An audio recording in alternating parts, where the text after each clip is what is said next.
No, I listen to it all the time. I tell all my friends to smack it raw.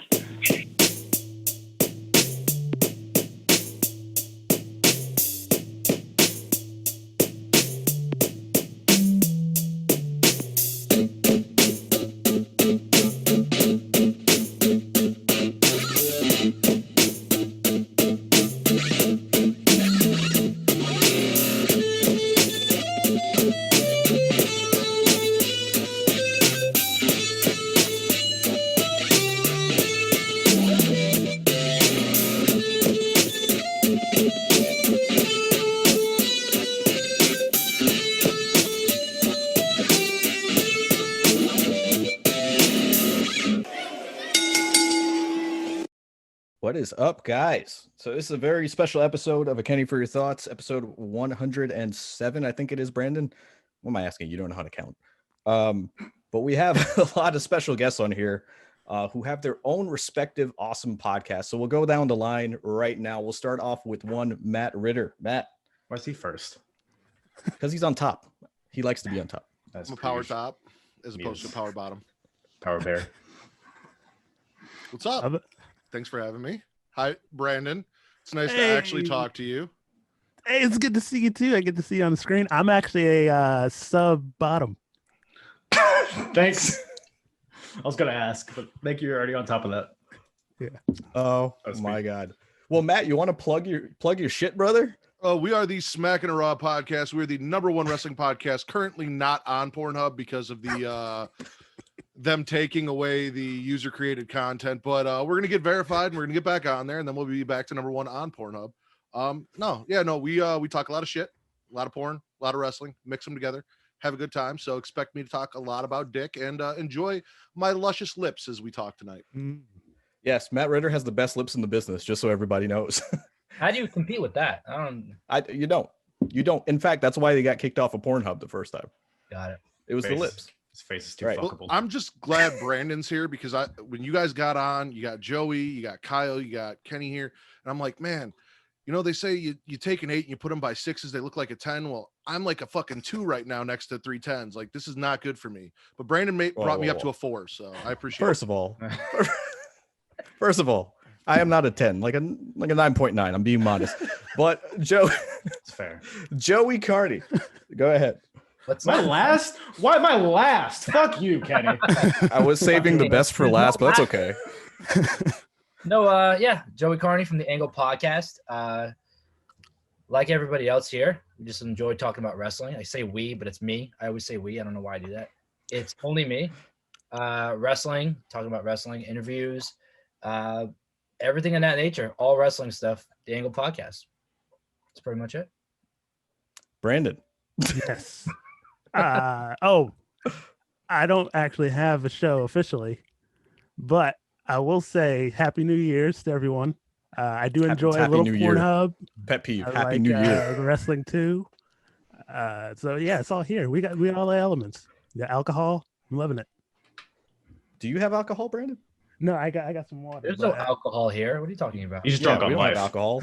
Brandon's This got is that just giant delicious invisible Terramana. penis that he'll be chugging from randomly. And Mr. Kyle Bird, last but not least. Yes, otherwise known as the hardest part of the ring. I have a podcast called The Apron Bump. We do retro reviews of all kinds of wrestling from the mid 90s up to current day, Attitude Era, WCW, Progress, ROH, all that kind of stuff. So apronbump.com to see all my episodes. And I talk a lot about penis too, because, hardest part of the ring, erections. It's an easy transition. So That's why we get along so well.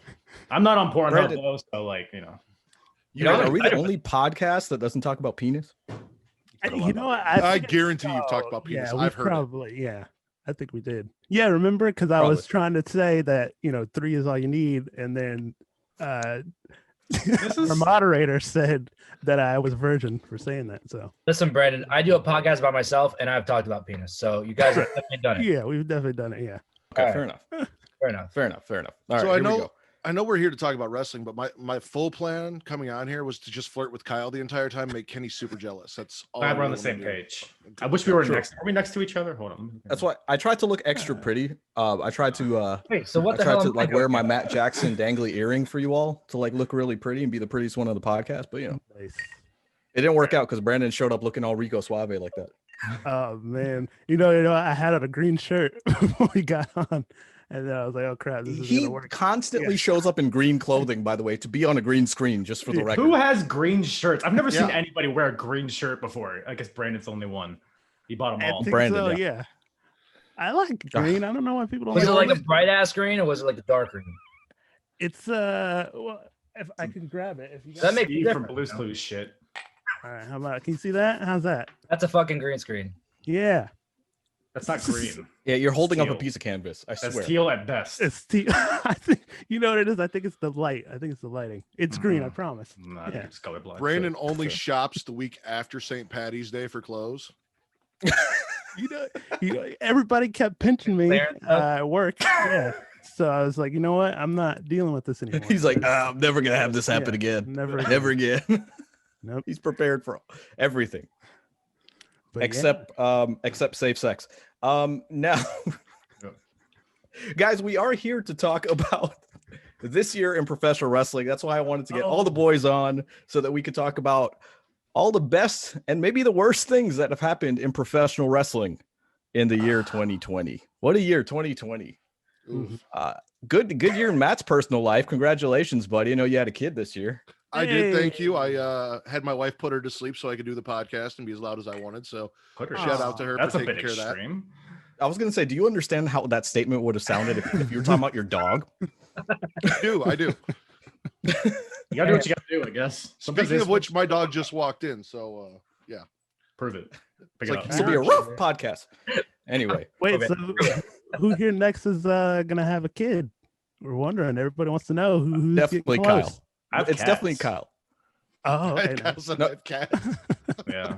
It's They're definitely my Kyle babies. because he's got to give that T-shirt to somebody. It's Mhm. it's a children's size small, obviously. It's a medium, actually. It fits perfectly to my liking, so you can go fuck yourself. It's called I do wish masturbation, that and I too. might after the show. Okay. Let's all take a sip at the same time. Mhm. Yes, everybody take a sip. I just want It's to let you weird know that when you get- Hollis said you are a virgin, Brandon, and more than likely you'll be the next one to have a child. Just depends on how fast you catch them when they're running away. I still By feel the like way, I am a child. Fernando. I don't know if that would be beneficial. Fernando says, "Congrats, Riddle." Just for the record, Mhm. he did it on purpose, and I like also he's also requesting a roast Brandon segment, What the hell, man? Oh damn. which we So- should do. But you see, this is awkward, right? Let me tell you why. Because all of us are, well, except Brandon, Mhm. are like the hosts of our own show. And we're almost like, I can almost tell the temperament is don't step on each other's toes here because we're all trying to talk. But it's okay, guys. This is a free for all. This is a round table. No egos aside. Brandon, why don't you host it since you never get to host a show? Go ahead, Brandon. Yeah. Okay, I'll be the host. I just didn't kidding. know this is just wrestling based 2020 stuff, right? Or can it just be the year in I mean, review? we as can a talk. whole? We can talk, brother. Okay. Why? yeah. What were you gonna say? Well, I was gonna say before we get into it, I think the most important thing 2020 is my Ali and God, why AJ have re-released Yes. Explicit. it's a breakup song, ladies and gentlemen. Wait. Who Listen sent you that though? Wait. Before everyone just thinks that's Brandon. Who sent you that? No, yes, yes, yes. Kenny sent me the link. And what was your response? d- Oh my God, they're all grown up now. dude, they're all grown up, man. That It's tends to happen. fantastic. I grew up. It's weird because it's like you grow up with them and you're like, oh, you know, it feels weird, and then they're like, well, we're the same age now, and they're like, yeah, Right. and they're like talking about grown people stuff now. It's great. It's fantastic. What's your favorite Is, song? on is the this how album? girls felt when like Chris Brown went off the handle? No. I was say, AJ's Like- been in a lot of stuff. Like she's been around, movies, What? TV shows. Well, yeah, she was on Disney Channel. She did. Well, no, after that, like as an She was, adult, she was in the Oh, movie yeah. Grown Ups with Adam Sandler.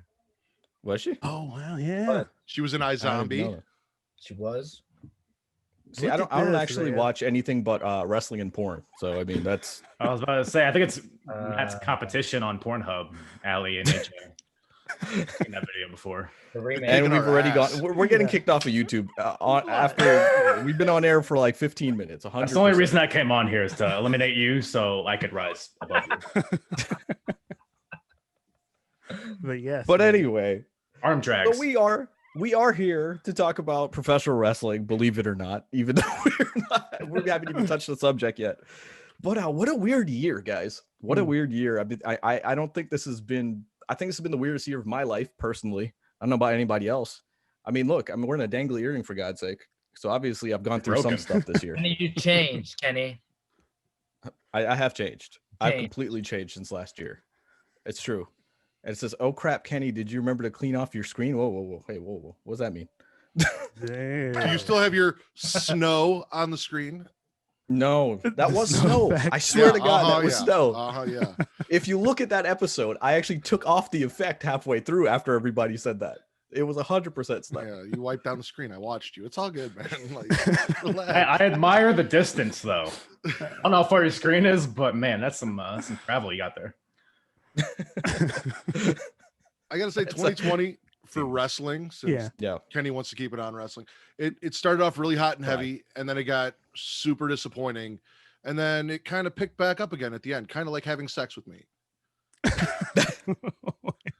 It finished It's true, strong. guys. I can Yeah. attest to that. It finished very strong, but the Yeah. middle, Right. little Left a off lot to Yeah. be desired.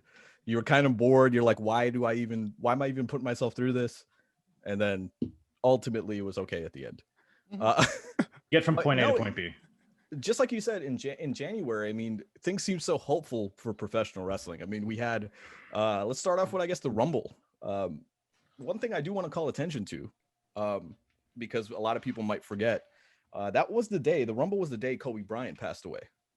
So there was a weird, I don't want anyone to think the Rumble was really, really exciting, because I think we as wrestling fans, if you are also sports fans, the fact that, you know, Gianna and Kobe and then the rest of the people died in that helicopter crash, it really took the wind out of my sails going into the Rumble. So the Rumble was actually hard to watch at first, until I kind of lost myself in it. And I mean, you put it this way, it was so impactful that on the WWE 24 or whatever that they had when they were talking about the Rumble, or no, it was Edge's return, actually, Edge's WWE 24. They actually did a spotlight on wrestlers kind of emotional about Kobe Bryant. So they were out of it too. But besides that, you know, obviously the biggest thing that happened at the Rumble, in my opinion, was Edge coming back. Yeah. Brandon was in the room with me. There's a reaction video somewhere on our YouTube. I jumped in the air and nobody else was reacting. I was actually really pissed off about that. Because to me, it was like, what were the odds of someone coming back after freaking 9 years and a triple neck fusion? Mm-hmm. Yeah. Craziness. But were there a lot of people saying like, "Oh, we always knew he was coming back. He was just lying to us"? There were rumors. Like I remember specifically rumors, watching the yeah. show and being like, man, I hope Edge comes back. But like, will he though? Like, I was kind of But skeptical do you about ever it. truly believe that? You know what I mean? It's kind of like Brandon being Right. with a woman. Like there's a possibility, but it's really far. Like it's really probably far off. And you're like somewhere deep down inside, you know, it's never going to happen. Mhm. and I'm gonna So- be the guy on Twitter that's like, I always knew Brandon was gonna get a girl. I Right. knew it from Hey, day one. one I never guy. doubted it. Right. I tried to tell you guys. Never be that guy though. It's like, if you have to be right as opposed to having fun with it, like, you know, obviously I heard the rumors too. And like, there were rumors that he was up in Birmingham with Dr. Andrews and he was getting his neck checked out, but you didn't know what that was for necessarily, right? You didn't know that he was coming back for the Rumble. And then a lot of people speculated, but we speculated for years, MVP, Carlito, all of these people, and they never actually showed up. Well, MVP actually did show up in the 2020 Rumble, but we speculated for years on things. So when his music actually hit, I freaking came out of my skin. Yeah. I mean, it was wild. It was wild. And it kind of gave me hope for 2020, believe it or not. It was like, you know, hey, anything is possible. So And damn, sorry. yeah. No, go ahead. No doubt that Edge's return was a big deal, but in retrospect, based on his injury, would you say that MVP was the bigger return? Looking I back would on it as say- 2020 a whole. if we're talking about the year 2020, 100%. I've actually, and no pun intended, I've told Brandon multiple times that I feel MVP is the MVP of Monday Night Raw, because during the first half of the quarantine era, the COVID era with no crowds, MVP was on multiple segments saving that show and had no business. He wasn't even contracted fully at the time, and he had no business to be as good as he was. And yet he went in there and stole the show. And it was like, that takes a lot of balls. Can you imagine? I mean, guys, full disclosure, we're coming on here right now in our houses with nobody around. When you first start doing these kind of things, it's kind of awkward. Yeah. Even if you are talking to someone, it's kind of awkward because you're like, there's no one actually around me, even though there's people watching on YouTube. Hopefully, if they watch my show. I mean, Diego and Fernando and Hollis, but that's really it. Oh, that's it. That's about it. First Monday Night Raw after the Rumble. Yeah. MVP, I believe he faced Mysterio, and he botched a few spots in that match. I think he botched the 619, and I was doubtful at that point. I was like, oh, what is this guy doing coming back? And then over time, like, look at the Hurt Business right now. You know what I mean? Yeah. And I feel like they found his niche, right? Yeah. So at first they were like, oh, we're going to bring him back as a performer.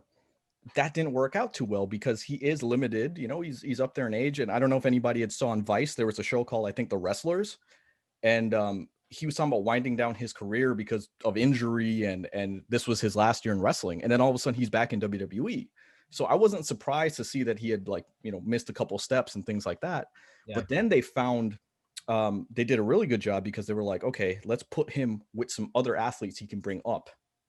And now that he wrestles sporadically, because I think up until like last week, he hadn't wrestled in like 2 months, like something like that. And then he started again. But they found his role. They definitely found his role. Yeah. And that's getting proof for that. I mean, compare Bobby Lashley from 2019 to 2020 and MVP. There's no comparison. People thought, that Lana Rusev storyline killed Lashley, but then you throw MVP. It did. It did for me, as you thought. I mean, he's the United States champion right now, and he's with MVP, who's hyping him up. And then you got guys like Cedric Alexander, who was dead in the water pretty much, and Shelton Benjamin. And when you said he's MVP, and a lot of that is just based on how many people he's brought up with him. Cedric, Shelton, Lashley, all of those guys were drowning. And then now, as we're doing this podcast, they're all like the main focal point of Raw.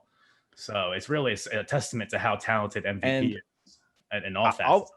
I'll be brave enough to say it. I mean, like, full disclosure, the fact that he's bringing up black athletes to me, especially in the temperament of 2020, I think was needed. And I think that was I think WWE made the right call with doing it this year. And I don't think that was by I don't think Vince sat there and said, damn it, push Shelton Benjamin, but it just happened organically. The Hurt Business got pushed. They saw what they were doing and they decided to put Cedric Alexander in there, add different elements. But it's exactly what 2020 needed. It's exactly what 2020 needed. And I'm personally happy. Say it again. It's what Raw needed. Absolutely. But apparently that's not reflecting in the ratings, but we'll get into that, I guess, right? Should MVP recruit Retribution? Do you think he could take Retribution to the next level? Brandon, what's wrong with you?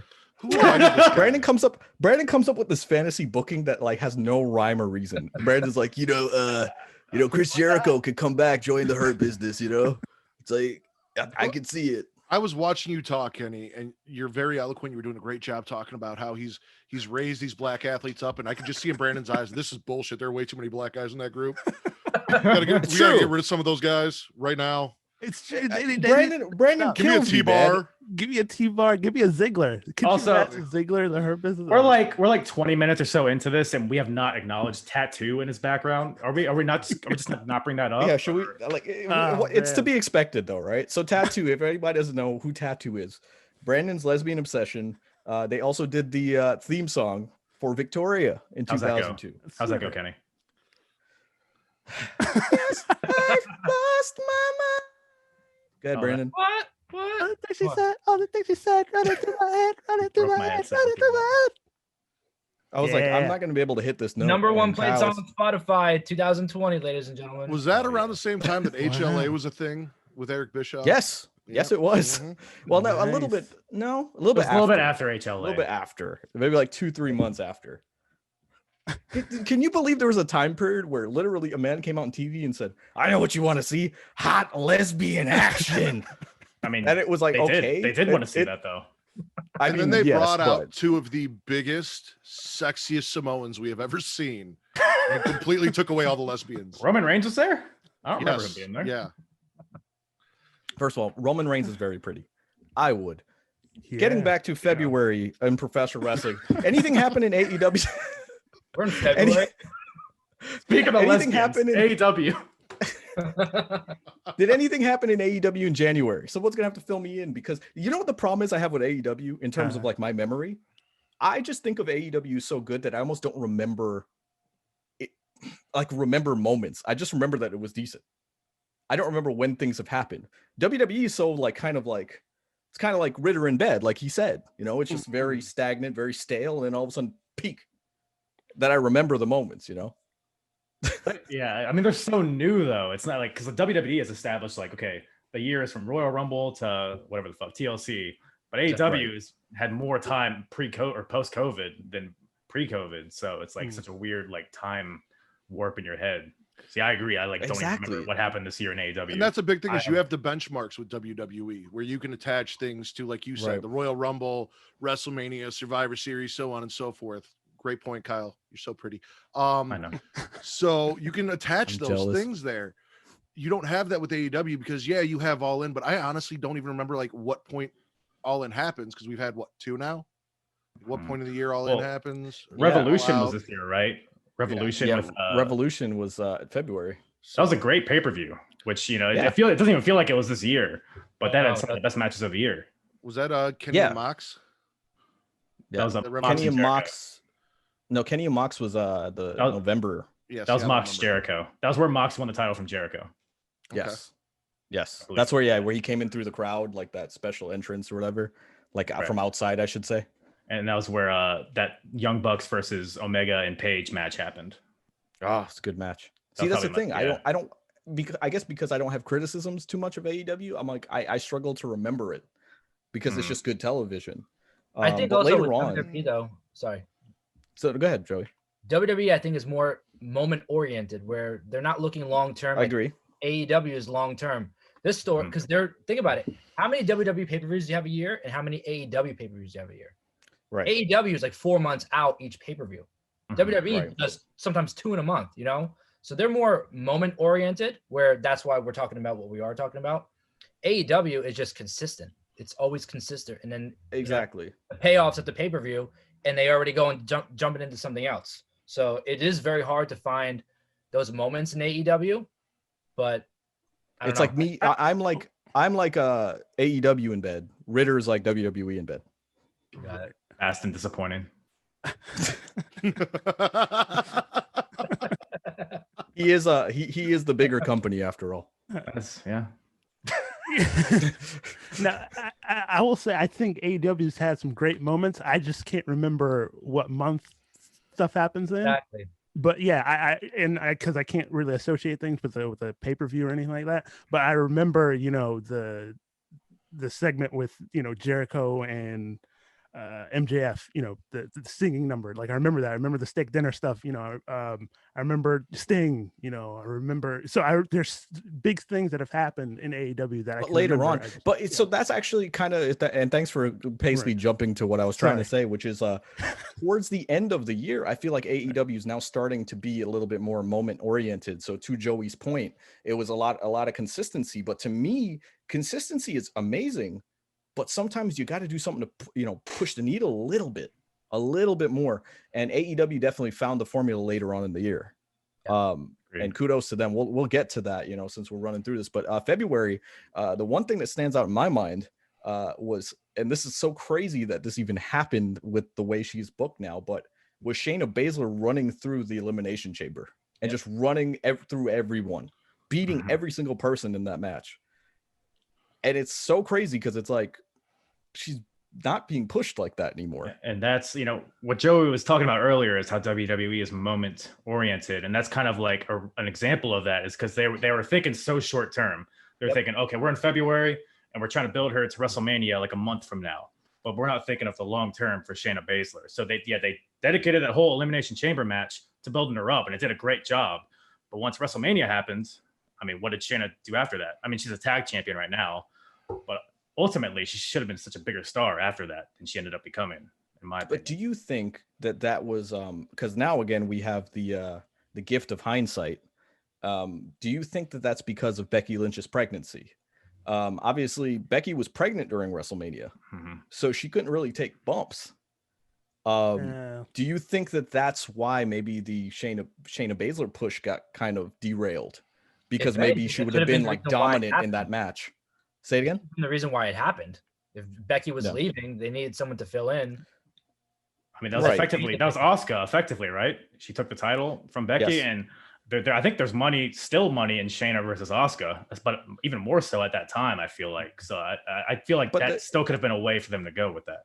I guess the point I'm arguing is like, do you think like maybe if COVID hadn't happened and they're, you know, they were going to be in Raymond James Stadium, and Becky Lynch wasn't pregnant, do you think Shayna Baszler would have walked in and whooped Becky Lynch's ass to make that moment mean more? Because you also don't want to have a situation where, okay, let's say, you know, Becky was pregnant and she's not getting beat up. So how is she going to lose the title? It makes her look weak if they kind of, you know, have Shayna win on a fluke.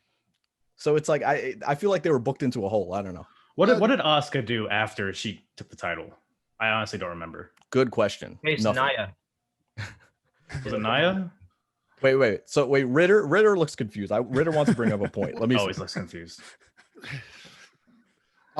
Did Becky know at WrestleMania that she was pregnant? That's a big dirt sheets. I'm going off of dirt sheets again because we know reputation of dirt sheets sometimes are not, you know, not good. But there are rumors that WWE knew she was pregnant, but obviously they will never address that because even if they did know, they're not gonna say that. Which now then begs the question. You remember when Brandon was on this podcast talking about, I mean, why can't the Bella Twins wrestle pregnant? Why can't they go? Well, that's my other point was if they wanted to put it over, we had, you know, the Firefly Funhouse match with Cena and The Fiend. We had the Boneyard match. They could have cinematically done something with Becky and Shayna to put Shayna over and put the title on her and get Becky out of that if they wanted to. I agree. They had an opening with that too, because if you remember that beginning of the feud, she bit like a vampire and she bit her neck. Played into that. Like again, what were they thinking? Like they literally had Shayna Baszler bite Becky Lynch in the neck and draw blood, and it was just like it didn't make sense for the Shayna Baszler character. To draw blood for the Shayna Baszler character, she should have beat her into a bloody pulp, not bite her neck. But after Becky Lynch announced that she was pregnant, what they should have done is had Shayna Baszler come out, bite Becky Lynch's her uterus, stomach area, kill the baby. And then you have a built-in feud, you know, once Becky Lynch comes back. Don't act like this is something new. Kyle, we've had multiple miscarriages. That is long-term booking. See, I'm thinking long-term. You can call her the abortion Shayna Baszler. It's a whole, you got branding, you got t-shirts. Bloodstained t-shirts. Yeah. Why would you ever... The foam fingers. Abortion Shayna Baszler. In the shape of placenta, like foam fingers. Hey, listen, Gene Snitsky kicked the baby into the crowd. I was going to say. Anything is possible. Fair point. Do you not remember? Wait. That wasn't his fault, okay? Terry Reynolds had a miscarriage story. Lita, you know, with the baby getting punted. You know, we've done this. But she was actually pregnant. None of those were actually pregnant. Which is why we said cinematic. He didn't say actually go in there and tear the baby out. No, my point is none of those women were actually pregnant in real life. Was Lita pregnant with Kane? We have that in a Vicky Guerrero segment. Could you imagine what we could have done with CGI? Man, really. Rey Mysterio's eye got taken out. So let's go back. Let's go back a little bit. So that'll lead us into WrestleMania, since Ritter did mention that. So let me give a backstory where I was. So obviously, go ahead, Matt. What were you gonna say? I was just Hollis wanted you to smack Brandon, but since you can't, Brandon, can you smack yourself for Hollis? Thank you. Thank you, Brandon. Just do that every minute. So February. Full disclosure, I've said it on this podcast before. Brandon and I are from Tampa, Florida. Brandon and I have been to 8 WrestleMania, 7 or 8 WrestleManias. I think 7, because I think this was supposed to be our 8th. We've been traveling. This is like our trip, you know, every year. this year we were so excited. We're like, oh, it's going to be in Tampa, Florida. Oh, it's going to be, we could sleep in our own beds and then go 15 minutes to Raymond James Stadium. We're amazingly excited. And then all of a sudden, this COVID stuff hits, something the world hasn't seen. And at first, it was like, oh man, so we'll get the hang of this. That we'll get this under control. I had full hopes. I was like, we're going to WrestleMania. I don't give a shit. Like Vince McMahon will make it happen. Like that's just how it's gonna be.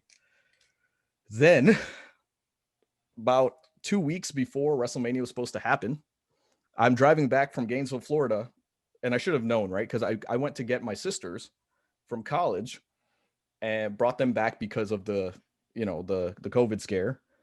And my phone starts blowing up. People texting me, messaging me on Twitter, tweeting me, things like that. I'm like, what the hell is going on? WrestleMania moved to WWE Performance Center. What went through your minds when y'all read that headline? Absolute nonsense, man. I thought it was going to happen. I thought we were still going to have the show. I didn't know that we're going to just completely shut everything down. And I was like, oh, it'll be fine. It's Vince, like, who pushes through. Right. That's what I said too. Yeah. And so I thought we were going to be there. And then, yeah, you're like, no, it's in the Performance Center. I was in denial. Like, even after you said, I'm like, man, whatever. Like, that's some bullshit. And nope, it was in the fucking Performance Center. But it didn't make sense. It was almost like, you got to remember at the time, now it's a little bit more normalized. But at the time, we were like, there's no way. There's no way it's being pushed to the Performance Center. Even then, we thought maybe they would still do it in Raymond James. And I think too, though, like how the media was at that time, where everyone was extremely scared about it, where everything was shutting down, and everyone was expecting Mania to be canceled. I thought it was going to be canceled. Do you remember the rumors of the delay?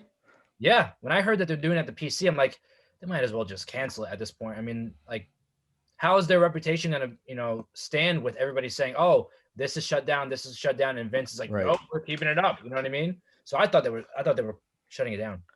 Personally, yeah, I remember reading rumors that there was internal discussion of it being moved basically to extreme rules.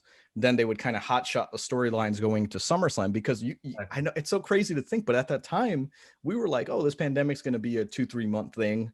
We'll go back to work, like we'll be normal, everything will be normalized, and that's it. And here we are. I mean, it's freaking January 2021. We don't seem to be any more normal than we were a year ago. Kenny, you tweeted today, I think, about WrestleMania last year, us all expecting this year WrestleMania to be in a different position, and we're just about there. That's what I think it's something like what you tweeted today. Yeah, I said we were, so sure that once WrestleMania 36 happened, it'll be the only WrestleMania like that. I can't wait till next year when they're in Hollywood.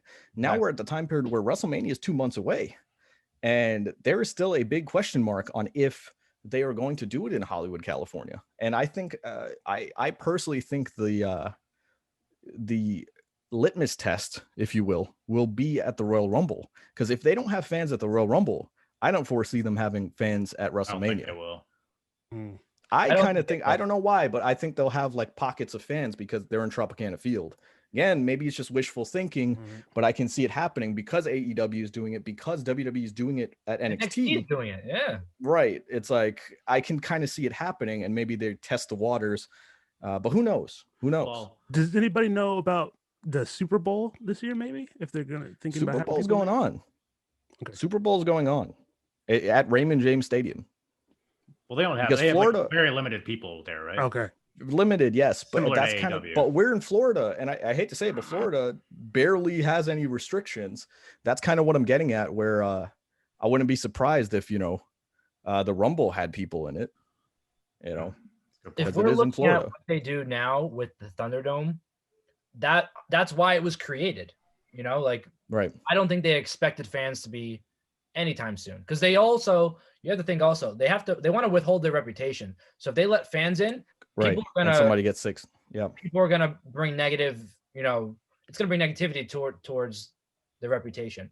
So if they keep fans out, we'll see. So Diego brings up a point. He says they should do WrestleMania with a crowd that can only enter if fully vaccinated. How do you feel about that? They'll never take me alive, damn it. I'm If fully it's- fine with Brandon never walking into another WrestleMania again. Is that the question? Yeah.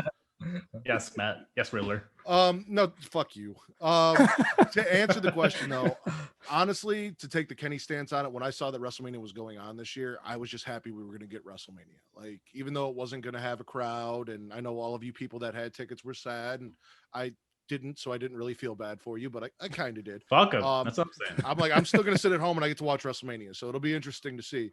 Now, as Nice. far as the vaccinated crowd, I mean, if that's what they want to go do, and there's enough vaccinations to get enough people in there, then yeah, fine, cool. Like, I'd rather have some people in attendance than no one in attendance, but I'd also rather have LED screens than what we had this year's with piped in crowd noise. So like, they're finding a way to make it somewhat more enjoyable.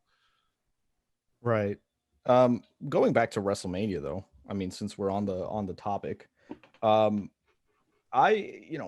hindsight again being 2020, I remember thinking like, oh my God, this is so awkward. This is one WrestleMania, I will say, I don't think you can really watch it back and be happy unless you're watching the cinematic matches. If you're watching the rest of the show, I think it's like just abysmal, and it's not their fault. But at the time when you were quarantined, you had nothing to do. And to be blunt, I allowed Brandon to come in my house. Like, I was like, Brandon was the first person to enter my house after anything. And the only person for maybe 6 months, obviously besides my daughter was here. But yeah, we watched it, and it was just like, I was almost so grateful because there was nothing else going on. And to Joey's point, I was almost like, thank you, Vince McMahon, for actually taking the risk of being quote unquote irresponsible enough to do a WrestleMania for us to entertain us. Because, and then to make it 2 days, I think was such a good decision. You think they're because gonna do that this year? I wouldn't, if they don't do a crowd, I wouldn't be surprised if it's a 2-day event again. If they do a crowd, definitely a 1-day event. They're not going to risk that twice. But yeah, it was just so cool to have a Saturday and a Sunday where we forgot about COVID for a little bit. They did the best they could. They did a Zoom absolutely. party. Let me tell you, when I watched, Well, I think a lot of us did. Looking back on it now, being at the beginning of COVID, I don't think nobody knew it was going to be where it is right now.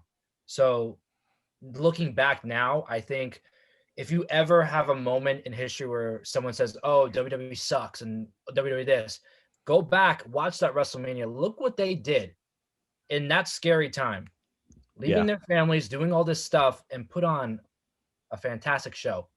Cinematic matches, whatever. Fantastic. They made it work.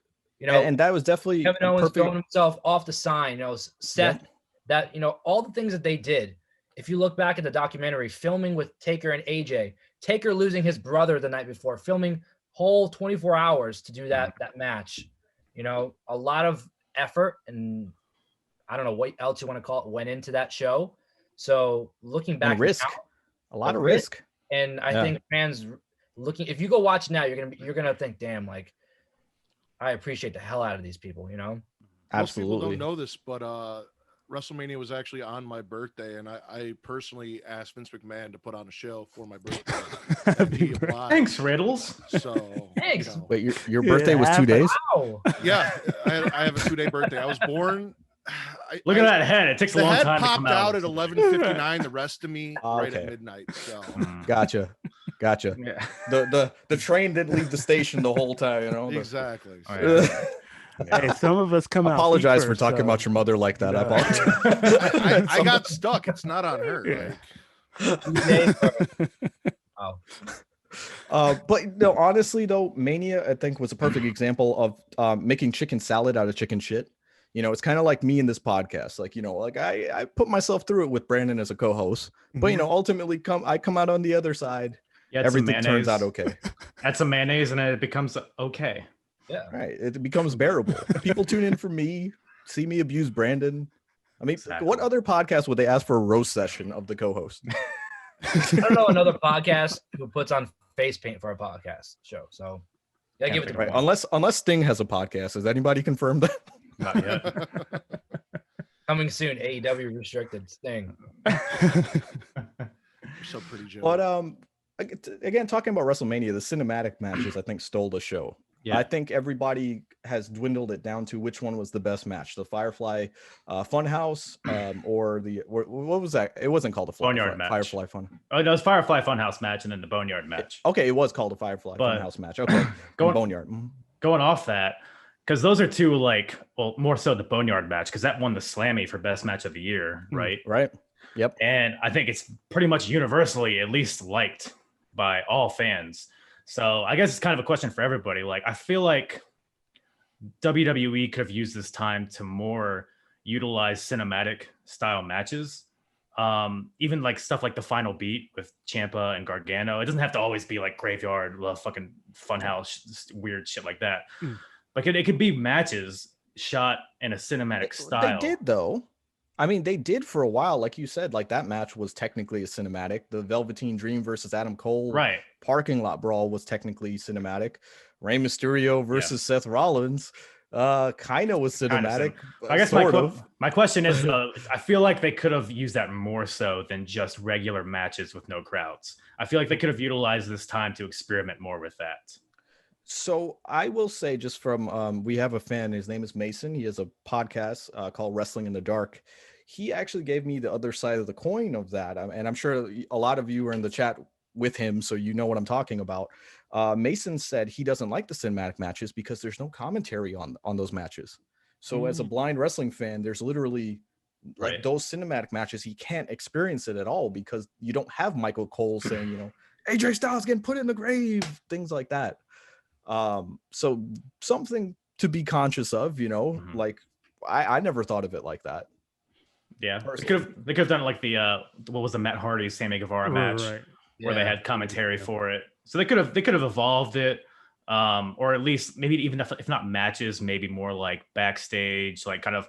I don't know if you guys remember, but when they were building up to One Final Beat with Ciampa and Gargano, they allocated like an entire hour of NXT. Yes, absolutely. I remember I was like, why is it going on so early? And then sure enough, it went the full hour. Exactly. So I feel like they could have at least done more of that stuff, more like character development based stuff rather than matches. I mean, it's a learning experience for everybody, so I can't blame them for what they've put out. But let me ask you though, exactly. Do you think that that what was that match with Wyatt and Bray, or Wyatt and Braun, that was cinematic? Do you think that would have done well with commentary? I don't know. I don't know. I don't think. Yeah, I was gonna say I don't think you can do much worse. So it's like, why not put commentary on it? Yeah. Edge and Orton was a little bit of a kind of a weird one at WrestleMania. That was kind of like cinematic, but not cinematic. So that had commentary. Am I to understand you didn't like the swamp fight? I didn't. Get out of my swamp! What? Yeah, I did not like the swamp. Get out my swamp! Swamp fight kind of stuff. Braun Strowman fighting himself. You didn't enjoy that? I liked it, but it was like I think it kind of left a little bit to be desired at the end. Didn't he drown? I don't know. Yeah. Not everything's gonna hit. Not everything's gonna hit.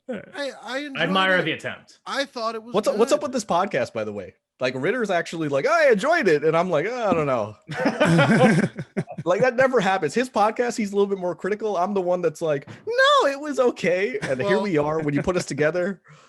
Anyone that's watching saw the faces I was making when you're like, AEW is so good. I don't remember a whole lot about what happened, but it's just so good that I can't remember. I'm sure it was good. Yeah. Hey, AEW was good. I like AEW. What's wrong with AEW? Yeah, and Helico. What was your favorite moment? You know, the whole year. AEW. What's wrong is you can't remember anything that happened for the first half of the year. Oh wait, did AEW have that great hardcore match with Proud and Powerful? That was relatively recent. Yeah. Was it though? I don't think it was. I don't know. That was probably like August. That wasn't as recent as you think it is. What month is it? Oh, it's January. Holy shit. Yeah, exactly. So probably if we're talking AEW, the match that we can talk about was about April, May. I can't remember when the pay-per-view was, but the Stadium Stampede match was kind of that cinematic feel. No, it was. Now, this is my gripe. Okay, so let's go back a little bit. In March, we had the debuts of two amazing people, which were Matt Hardy coming from WWE and Brody Lee, the former Luke Harper, being introduced as the Exalted One. And I was more excited Yeah, rest in peace, Brody Lee. We'll get into that, but I was more excited for the debut of Matt Hardy, and I think everybody was. When he showed up, sadly enough, on the first episode that didn't have a crowd at AEW, and he was just in the stands. What a debut. Really powerful debut. Yeah. And then I feel like nothing happened with Matt Hardy. Because to me, we talk about cinematic matches. To tie this back in, you have the king, pretty much the inventor of the cinematic match. You have all of these opportunities to have matches at the Hardy compound, and Matt will shoot them himself. So in terms of budget, you don't really have to do much. Why wouldn't you utilize Matt Hardy more in that sense? Who doesn't want to see Senior Benjamin? But I mean, he had one of the best yet most arguably controversial segments in that Stadium Stampede match, where he went through all the transformations while being dunked in the water, and everyone, because of what happened with Shad Gaspar, took that as them almost mocking Shad. Which, come on, people, really? You think they're that? Like, I'll give AEW shit, but that would be extremely classless, and I do not see them doing that. No, but, and I always said, just to add to your point, I always said that if your mind goes there, it's actually a reflection of you, not the company. And another example of that, to your point, Ritter, was Edge versus Orton. When Edge wrapped one of the cables around Orton's neck, people were like, "Whoa, but Chris Benoit," and I'm like, "Who was thinking that? Seriously, who the fuck was thinking that?"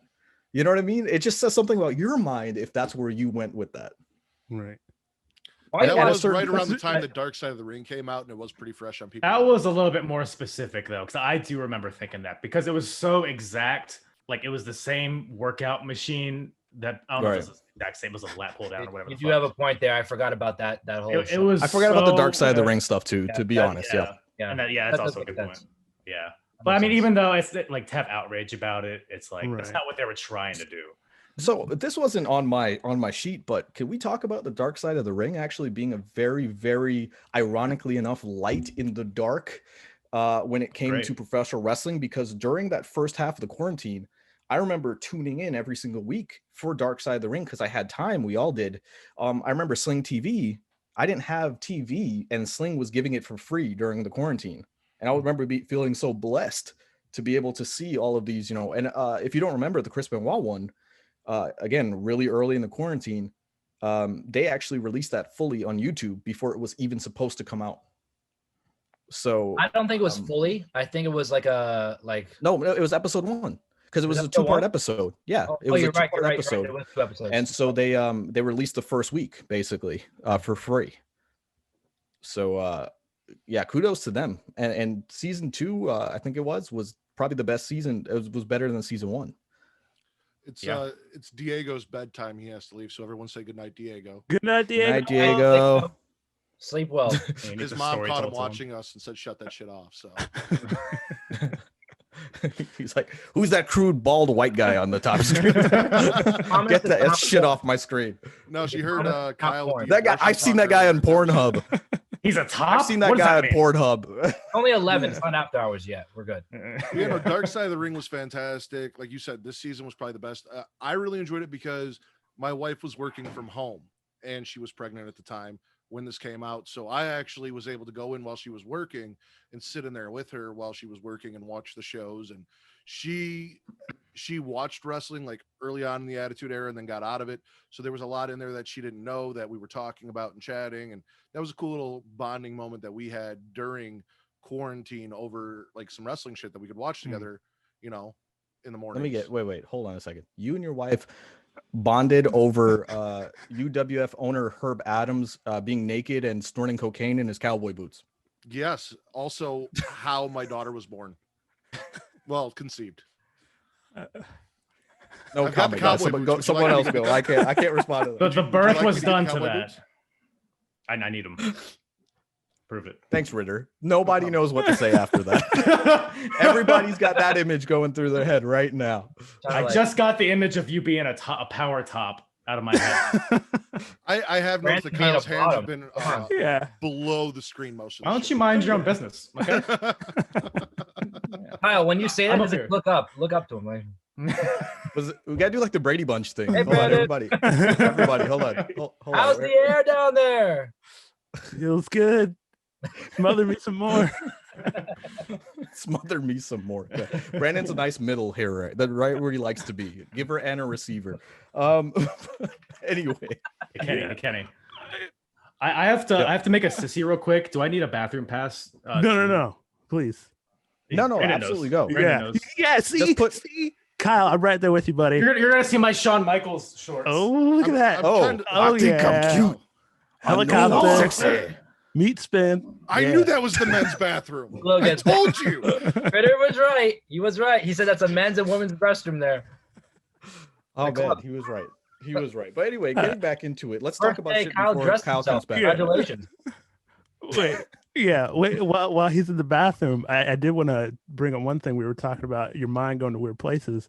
Oh God. Yeah, like my sister or my mom or somebody, they had shown me this picture. It's like this interracial couple, and they're like looking all like happy, like holding each other. And they're like, Where is this going? Yeah, they're like, what's wrong with this picture? And I'm like, I'm looking at it, I'm staring at it for like 10 minutes, and I'm like, He's missing an eyebrow. Yeah, I'm like, he's missing an eyebrow, some sort of optical illusion. It's like flipped. Oh, okay. And she's like, you don't see it? I was like, no. And there was like a little cotton wreath or something like down at the bottom corner of the image. And they're like, yeah. And I'm like, what? Like, how is this supposed to like Brandon's too innocent. Even go there? He's been waiting to say this for like 3 hours. I can only bet. This happened just before we came on air. Isn't that weird? It's like, why would my mind even go there? Like, I'm not thinking about Chris Benoit.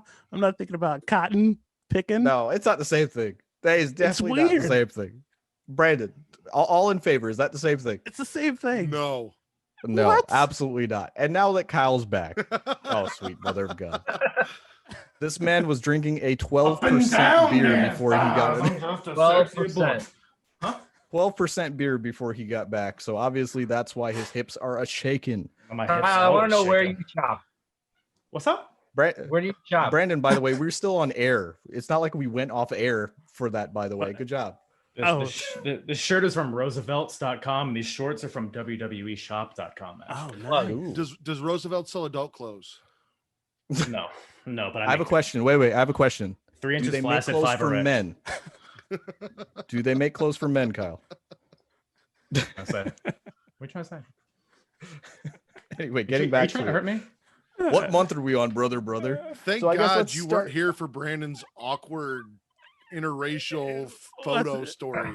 It was Brandon. I don't know what the hell he was talking basically, about. let me summarize. Right, let me summarize. I'd rather Brandon hear asked a about question.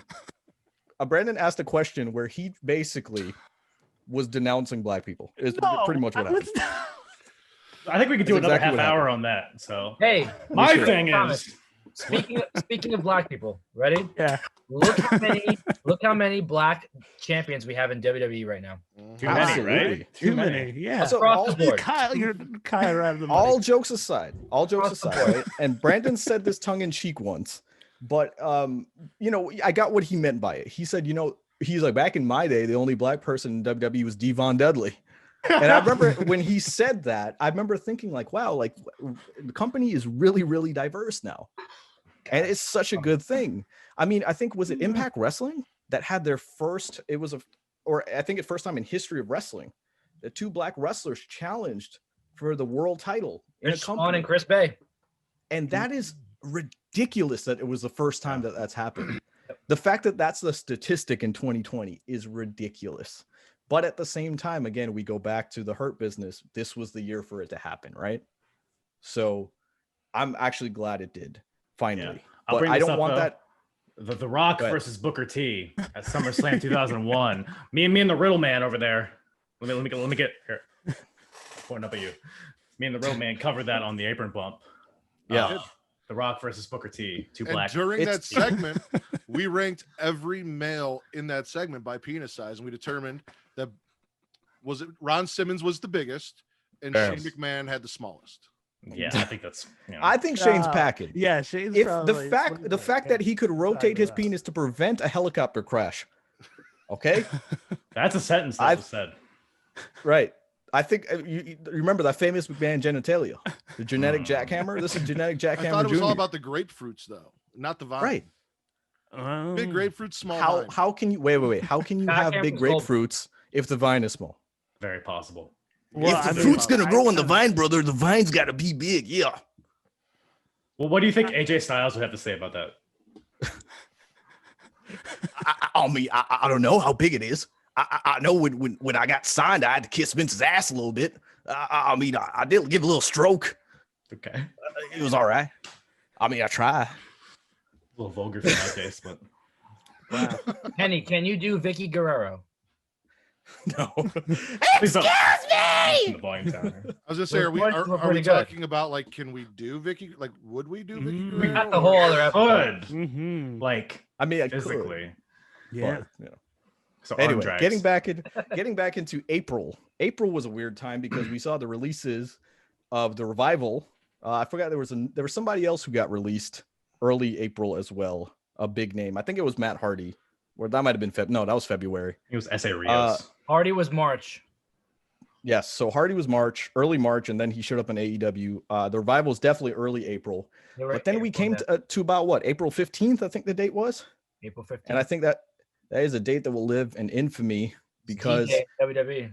yeah, it was a sad day because I think with everybody being quarantined, especially, and really paying attention to social media when this was happening, I don't know about you, but as wrestling fans, like my heart broke. And a lot of performers were released by WWE. Again, you got to understand, this was a time period where we didn't know what was going to happen in these companies. And no less than 30, 40 names were released in one day in Big Mike WWE, and a Chioda. lot more furloughed. Yeah. So I think Joey might have the You want me to might read have off the the names list? here. He's a Yeah, stat we man. can read off. And you know what? I was right before we actually when I first found the list, I was looking at some of these names, and there's some names in there I didn't even know. Like let's see here, Norman Smiley, who was released. I didn't know that. I didn't know that either. There's a lot of No, different. I didn't know that either. Absolutely didn't know Right. that. I'll read off the list. We have Kurt Hawkins, EC3, Leo Rush, Carl Anderson, Hurricane Helms, Drake Maverick, Eric Young, Heath Slater, Luke Gallows, Billy Kidman, Mike Rotunda, Dave Finley, Pat Buck, Sean Davari, Scott Armstrong, Sarah Stock, or Dark Yes. Angel. What'd they call her? Oh, I'm blanking on her name. I know who you're talking about. Sarita in TNA. Sarita. Yeah. We have Lance Storm, Aiden English, Kurt Angle, Eric Rowan, the Cologne, Sarah Logan, Mike Chioda, Mike and Maria Kanellis, Zach Ryder, No Way Jose, Rusev, Deanna Perrazzo, MJ Jenkins, Josiah Williams, Norman Smiley, Serena Deeb, Ace Steele. Let's see. That's what's showing here. And then you had other names like Tino Sabatelli, Ty Conti, Cassius Ono. Let's see here. Those are Edgar Lopez, and the other names I think are just backstage. Kurt people. Angle, Rusev. Mhm. Yeah, I think he said So- Rusev. Yeah, I said all those. I'm saying it twice, damn it. It was Oh, Rusev okay. Day. It's That Rusev was Day today.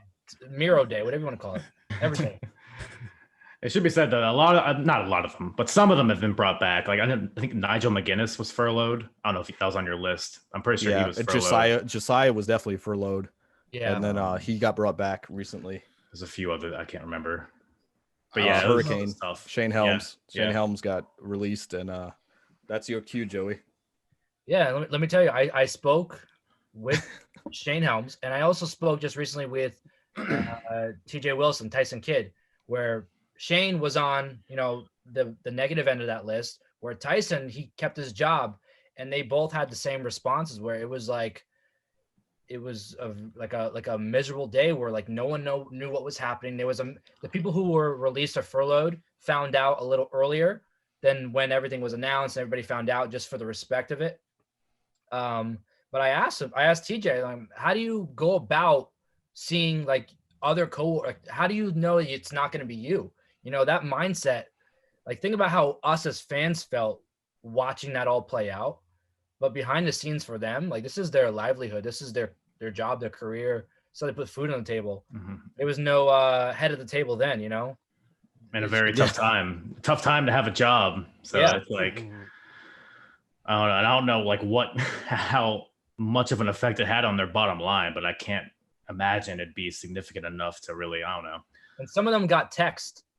Some of them got Yeah. texted and then they got called. So like, imagine just like waiting to get a text, like you don't know what's gonna happen. Yeah. And kind of like, especially if you're on the bottom of that list, you know you're not being used in WWE. You're like, I'm probably getting the call next, or the text. Yeah. That's got to be an uncertain time. I will say the silver lining that I was reminding everybody of was that anybody that was released was getting paid until July 15th. I just remember reminding everybody like, hey, they're not like, they didn't just get cut and they're done. They're still at least collecting a paycheck. Not to say that that's any sort of consolation, but at least they can survive for a couple more months is my point while they try to figure it out. Like if I release Brandon today, like that's done. He's done. He's not getting paid a dime after that. There's the bright spot, Kenny, we were looking for. Yeah. Yeah, they lost their jobs, but they're going to have a paycheck till July. Now, imagine being Mike Rotunda and realizing that Vince called Bray into the office and said, you can either choose your dad or your brother, but you can't have them both. And that Bray picked Bo over you. That's Bo Dallas still there? He's still there. That's got to hurt a little still bit. There. Where's Bo time? Oh, and on that list also, which I didn't read because I don't think it was there, Curtis Axel was on that list as well. Yeah. Curtis Axel. Mm-hmm. I had high hopes for Curtis Axel when he debuted, man. I really thought we all did. Next big thing. We all did. Yeah. Does anybody know what he's doing now? Because I don't know if he's. I know a lot of those guys. A lot of those guys on that list ended up in Impact, like at the same time. But I don't think Axel wasn't one of those guys. So I don't really know what he's doing. He seems like a guy that might be able to have other talents. So who knows if he even. I mean, he also has like 3 kids and a wife. I mean, if there's any time to just take it easy and kind of just chill out, it'd probably be this year. You know what I mean? I don't think he probably was on the rushing to get on the road. He is 41 years old. You know what I mean? I didn't think he was that old. And listen, there were names on that list. Yeah. There were names on that list that like we knew kind of were out the door, like the Kanellises, Rusev.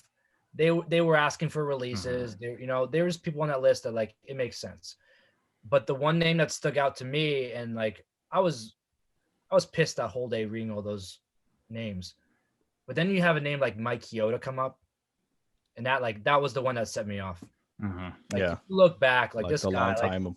Like you can't make room somewhere for this guy, like it messed me up. That one messed me up really. Like, so here's a Kenny for your thought. Had we not, I like it, released Mike Chioda from WWE, we would not have got that moment in AEW with Mike Chioda. And is that not almost worth it to have that moment? Things happen for a reason. They absolutely always happen for a reason. You know what I mean? If Brody Lee hadn't been granted his release, you know what I mean? You never know. Yeah. I mean, we might be saying, oh, look, Luke Harper never did anything. Yeah. He might have been on that list because look at the people who Eric Rowan was on the list. He might have been on that list if he didn't get his release. Absolutely. You know, yeah. Sorry. Drake Maverick. And look at how that turned out for him. Drake Maverick was actually the one that irritated me with wrestling fans. And it set me off because obviously they were booked into a corner because they had already announced him for this tournament. And then they said, you know what? You're still employed with us for 6 months. Fuck it. Be in the tournament. Okay. And he did well enough that they offer this guy a contract. They say, you know what? Shit, stay with us. Here's your new contract for NXT. Right. And people went off and said, oh, this is a slap in the face to everybody that got fired. Was it a work? Was it this? And I was like, this is like the one part of wrestling Twitter and social media that I was like, just guys, can you fucking be happy that the guy got hired back for his skills? They didn't just hire him back for a storyline. They hired him back because he did well in the storyline enough that they were like, okay, we see potential in him. He lost the match and still got the contract. Right. You know? Yeah. But let's play conspiracy theories. Anybody think it was a work on him? Me. 100%. Anybody of intelligence think it was a work? Oh, intelligence out. What? I don't think it was a work, but I will say if it was, I wouldn't have a problem with it because I think if something that gets lost with wrestling because it is so bogged down in this, everyone knows it's not real, but we all want to treat it like it is real, is you're telling stories. It's the same thing as if you're watching Law & Order SVU. And if it's okay to do on Law & Order SVU, it's fucking okay to do in wrestling. Like, right. And SVU is heavy stuff, man. Just like you Yeah. were saying, it is heavy stuff. And wrestling, you know, to your point, Ritter, you bring up an amazing topic, which Dude, is you're a smart dude. a lot of people. Yeah, what the fuck, bro? I couldn't tell this from your misspellings and lack of punctuation on text, but My brain moves Sorry. so much faster than my fat fingers, man. That's not my but you bring up a point, which is I feel like a lot of people forget that these are characters, and they tie people into their characters a little bit too much. So why can MJF go to Brody Lee Jr. and say fuck that kid, and that's okay, but then some people will give other wrestlers shit for maintaining a character? I mean, that kid's dad just died in real life. Yeah. You know what I mean? And he literally is tweeting out fuck that kid in character. But why is it that fans can accept that, but then they can't accept I don't know, a heel being Baron Corbin being Baron Corbin on Twitter? Or let's talk about my favorite wrestler who had a big thing this year. Jeff Hardy? Motherfucking Jeff Hardy. Let's talk about that. And Jeff his Hardy. drunken escapade Hey, where hey, he ran whoa, over whoa. my boy Elias. Listen, no, And no, then- Ritter. I If thought you I was don't a want an drunk L added to your name, then don't fucking add an L to someone else's name. Hey, Turnabout's fair play, goddammit. No, everyone got upset. And I understand that there are people that suffer from addiction and suffer from alcoholism, and they look at that, but the way I looked at it was he's overcoming Yes. the way he's being viewed, the Mhm. negative things that are happening to him. He's fighting to overcome it. So it should be looked at as a triumphant story, not a dig at people who have alcoholism or addiction in their lives Right. who have suffered. Sheamus represented demons. Like literally, Yeah. if you looked at Sheamus, he was supposed to be the red fiery demon of the storyline. Literally was him making fun of Jeff Hardy, just like people do behind someone who's an alcoholic's back. You know, they don't, you know, Mitch Hedberg says a really good, I don't know if anybody's a Mitch Hedberg fan. He says a really Love good him. line. He says, alcoholism is the only disease that, you know, you don't get sympathy for. And it's like, it's true. It is a Mhm. disease. It is something that takes people over. And Jeff Hardy has come out on the other side. And I didn't like that a lot. You know, to your point, Ritter, a lot of people were like, oh, well, you know, how do we know he's not falling off the wagon? He's not going to fall off the wagon again. Then the storyline is going to spit in the face. And it's like, okay. And so are you implying that if he does fall off the wagon again, that he doesn't deserve the respect of this storyline? You know what I mean? Like, it's to your point that he's trying to overcome it. This is not a person who has beat it completely. He is actively every day going through this to try to put this behind him. That was literally the point of the storyline. And I had someone on social media, a girl said, well, I've seen the other side of addiction, blah, blah, blah, blah, blah. And, you know, I don't know if I aired this on the podcast without going into full detail. I have a family member very close to me, battle alcoholism most of his life. I saw it firsthand. And so it was like, how dare you? Because it was like, if I can tolerate the storyline and I can see why they're doing it, how come you are allowed to go, well, I've seen it and you don't know what you're talking about? Because I lived it. You know, bluntly, it was a parent. It was my dad. I'll just say it because obviously I'm getting specific here. And there was a time period he's beat it. Now he hasn't had a drink in years. But you know, when you're 7 years old, you walk downstairs and at 7 a.m. you hear, you know, it fucks you up. So again, I always said during that storyline, and I don't say that for sympathy. I say that for, if I can say I'm okay with that storyline, why were people offended by that? Yeah, and Jeff Hardy had to sign off on it in some Exactly. way. Right, exactly. He was There had not to be in the consent. correct mindset, and if he didn't pass, you know, like they would not just put him in there. It's at the end of the day, that's their talent. You know, they make money off of him. So if they're not going to put him into a situation where he's going to get himself taken off TV and get himself bring negative or bad rep to the company, you know, so they checked themselves out and they made sure that he was on board with it. So I think that's a big thing that the fans are not picking up on. Yeah. That wouldn't have happened if he wasn't able to do that. But yeah, it to the point, it's like you want realism and you want things that touch, you know, strike a chord. The only way to get that is to do what I call kayfabe 2.0, which is to go with a real life scenario that actually offends people. Because you can't do that now. You do the Bobby Lashley Lana storyline from 2019. People go, I know Lana's married to Rusev. But what if there were legitimate rumors of Lana and Rusev breaking up, and WWE had turned that into a storyline? Would have been something completely different, because we would have been like, wait, hold on. Is this real? Is this not? That's kind of what you want out of this. I say something about that with the Jeff Hart. Yeah. So me and my girlfriend watch wrestling together. We at least watch pay-per-views together.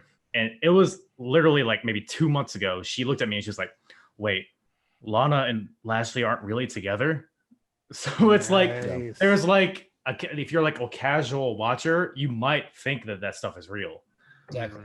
That is not where I thought that story was going whatsoever. Like, do you think Lashley could come over and see? That's what I was thinking. I thought you were like, hey, maybe we could have Kenny stop by, try this whole thing out. I asked Brandon, and he said he was call busy. me Miro, whatever. Brandon's a submissive middle, Yeah. Hey, they have done an angle with oh my gosh, the New Jersey girl. Oh my gosh. Carmella. Yeah, Carmella and Jersey girl. Come on, man. Carmella's Staten Island. What are you doing? Staten Island. Jesus. The funny part is I knew exactly who he meant when he was I speak Brandon is really what just happened. That's unfortunate. He went Jersey girl. I'm like, you gotta be talking Carmella. Because I would have said Deonna Purrazzo, right? If you said Jersey girl. Are you talking about the current story with Carmella and Graves and Carmella's sommelier / man lover? Reginald? Reggie from the block. What's wrong with getting into that? Yeah, I like that kind of stuff. I think it's spicy. I like it. Me too. Spicy was the word that I now know what's on your Pornhub search history. I got a question. Back to what we were just talking about, real life scenarios playing out in WWE. I put out a tweet a few weeks ago asking people during Monday Night Raw, do you think that a COVID related storyline would play out well in WWE? No. We're seeing it happen. Riddler, you said, you brought up before Law and Order. Law and Order are playing out COVID storylines. They have masks and Grey's Anatomy. People are dying of COVID on the show. These are all characters. Do you think that this could somehow be correlated? So someone said Sami Zayn could be the perfect one to, present it on TV as a heel. But everybody that answered was like, no, it's offensive. It's this, it's that. So that's the problem. I want to get your opinions about it. Well, let me elaborate. Because yes, it is offensive, but let me tell you what the difference is. Yeah. In a Law and Order and in a ER type based show, obviously hospitals are dealing with this problem, but you also know that these are actors, right? WWE is a sports environment. And what's going on in sports right now is athletes are testing positive for COVID. There are athletes testing positive for COVID in AEW, WWE. So it would almost be a little bit too close to home because there is an actual possibility of wrestlers testing positive, in my opinion. Well, go ahead. No. You literally just contradicted yourself. You said it's okay for Law and Order and other shows to parody something happening in real life with actual frontline workers, but actual athletes are going through this, and it's not okay for WWE to do it. What I'm saying is that I'm saying it in terms of public perception. I'm not saying I'd be wrong with it. I'm just saying in terms of people will accept it on a scripted show, but they're gonna say WWE. They're gonna be like, oh, well, there were wrestlers that tested positive for this. Look, it's irresponsible of Vince McMahon. So I'm just thinking it would cause a PR nightmare. I'm not saying I'd actually have a problem with the storyline. And see, that's where I agree with you. And to answer Sheamus's better looking younger brother's question, is that Brandon? They would be able to yes, it's Brandon. Okay. No, they'd be able to do it, and I think they could actually do it well. But again, it's the toxic social media wrestling Twitter vibe that would automatically complain and cry and whine and try and cancel this whole thing and not be okay with it. I want kayfabe 2.0. Someone wanted to be like, oh, does he really have the coup or not? Someone used the idea of it being like Sami Zayn, comes out with a mask and he does this whole COVID thing and it gets him from competing in matches. That can kind of be the storyline that, I was kind of talking to somebody about, and they said that's the only way that would be able to work. And then you have superstars like Daniel Bryan and other people who I don't know. I don't know Okay, if it so would play out let well. me elaborate. Let me elaborate because I actually missed something I wanted to say. The problem with doing a COVID-based storyline right now is that it's still too rampant in this country. So it would be irresponsible in the media sense because there are still people, hundreds of thousands, who are still being affected, hundreds and thousands who are dying and have died still out. I know they have the vaccines, but there still is no official cure. There is still we're still being quarantined. We're still social distancing. So it almost feels like it would be too tender of a storyline now. I have to agree with Fernando in the chat, by the way. He's talking about how Keith Lee lost like 9 members of his family. Right. And right. I totally get it. That's what I'm getting at is like Totally Keith Lee's not going to accept that storyline working in a company that's like making a storyline out of this. It's just a little bit too much like to do right now. I mean, now if in the 2022 Rumble, Sami Zayn comes out with a mask after everybody's back in the crowds are back and he comes out with the mask like you're saying and like, I'm not going to be in this because, there's too many people in the ring. I don't want to touch everybody. Ha ha ha. Now it's funny. However, it's timing. If he comes out with an El Generico mask and reforms his character from earlier in his career, then I think we're talking. That's insensitive because El Generico died in a fire in Mexico. Drinking. That was just no, but like nail. To me, I mean, it's just like a risk versus reward thing. Yeah. Like, could they do a COVID storyline? Sure, but like, what's the benefit? Like, I mean, as Joey brought up, I think Sami Zayn could be a good person to do that with because it's kind of a chicken shit heel. He like pretty much did that being away for 6 months. So I mean, but that's what I'm saying.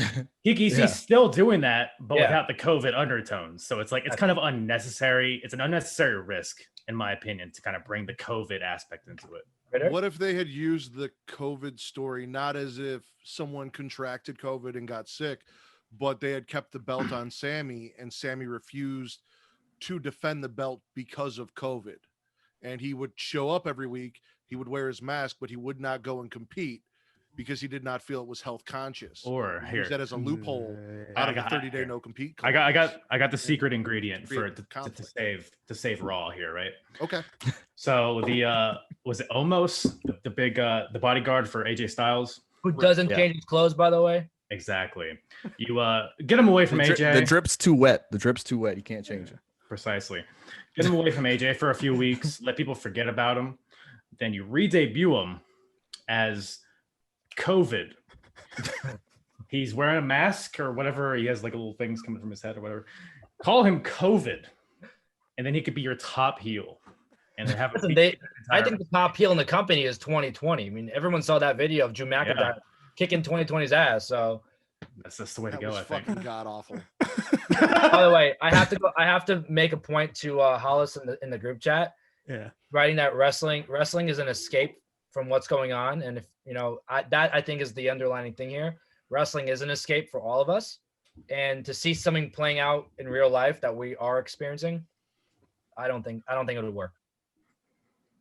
But then to Ritter's point, are we contradicting ourselves because we're okay with the Jeff Hardy storyline, which is happening to people, is a part of real life? It does hit home a lot. Or is it because it's a little bit more controlled, for lack of a better term? It can be hidden in a house more as opposed to COVID, where you could just go to the grocery store and contract it. Let's be clear. The only thing to be upset about that Jeff Hardy storyline was the fact that man pissed 3 gallons of piss. That was my favorite segment of the year. I don't know about you guys. People were focusing way on the wrong details there. And it was like in 10 seconds too. It wasn't even. Yeah. He pissed out a whole thing of Twisted Tea. Also, if you're being accused of running someone over, maybe beating the shit out of that guy isn't the right way to go about settling that dispute. Maybe try and help him find the real person that hit him with the car. I'm just saying. You don't think wasn't that storyline already like we figured out it was Sheamus? Didn't that happen? Well, no, Sheamus set Jeff Hardy up, but I don't think we figured out that Sheamus. No. I'm pretty Elias. sure I'm pretty sure it was said that it was. They said it was Sheamus. It was. Where Sheamus, he had a red beard and red hair and whatever. You see, Ritter doesn't pay attention. You see, Ritter doesn't pay attention to the show, and then it says Vince McMahon's an idiot for the storyline. Well, if he had made a better storyline, I would have paid attention, Kenny. Here's another question. Out of all the ways to bring back Elias, you bring up you start off again that storyline that happened like months before that everybody forgot about, or at least What's one. wrong with that? I love continuity in professional wrestling. I like when 1993 when Marty Jannetty came back and because Shawn Michaels took him out. You know what I mean? 1993, bro. We're in 2021.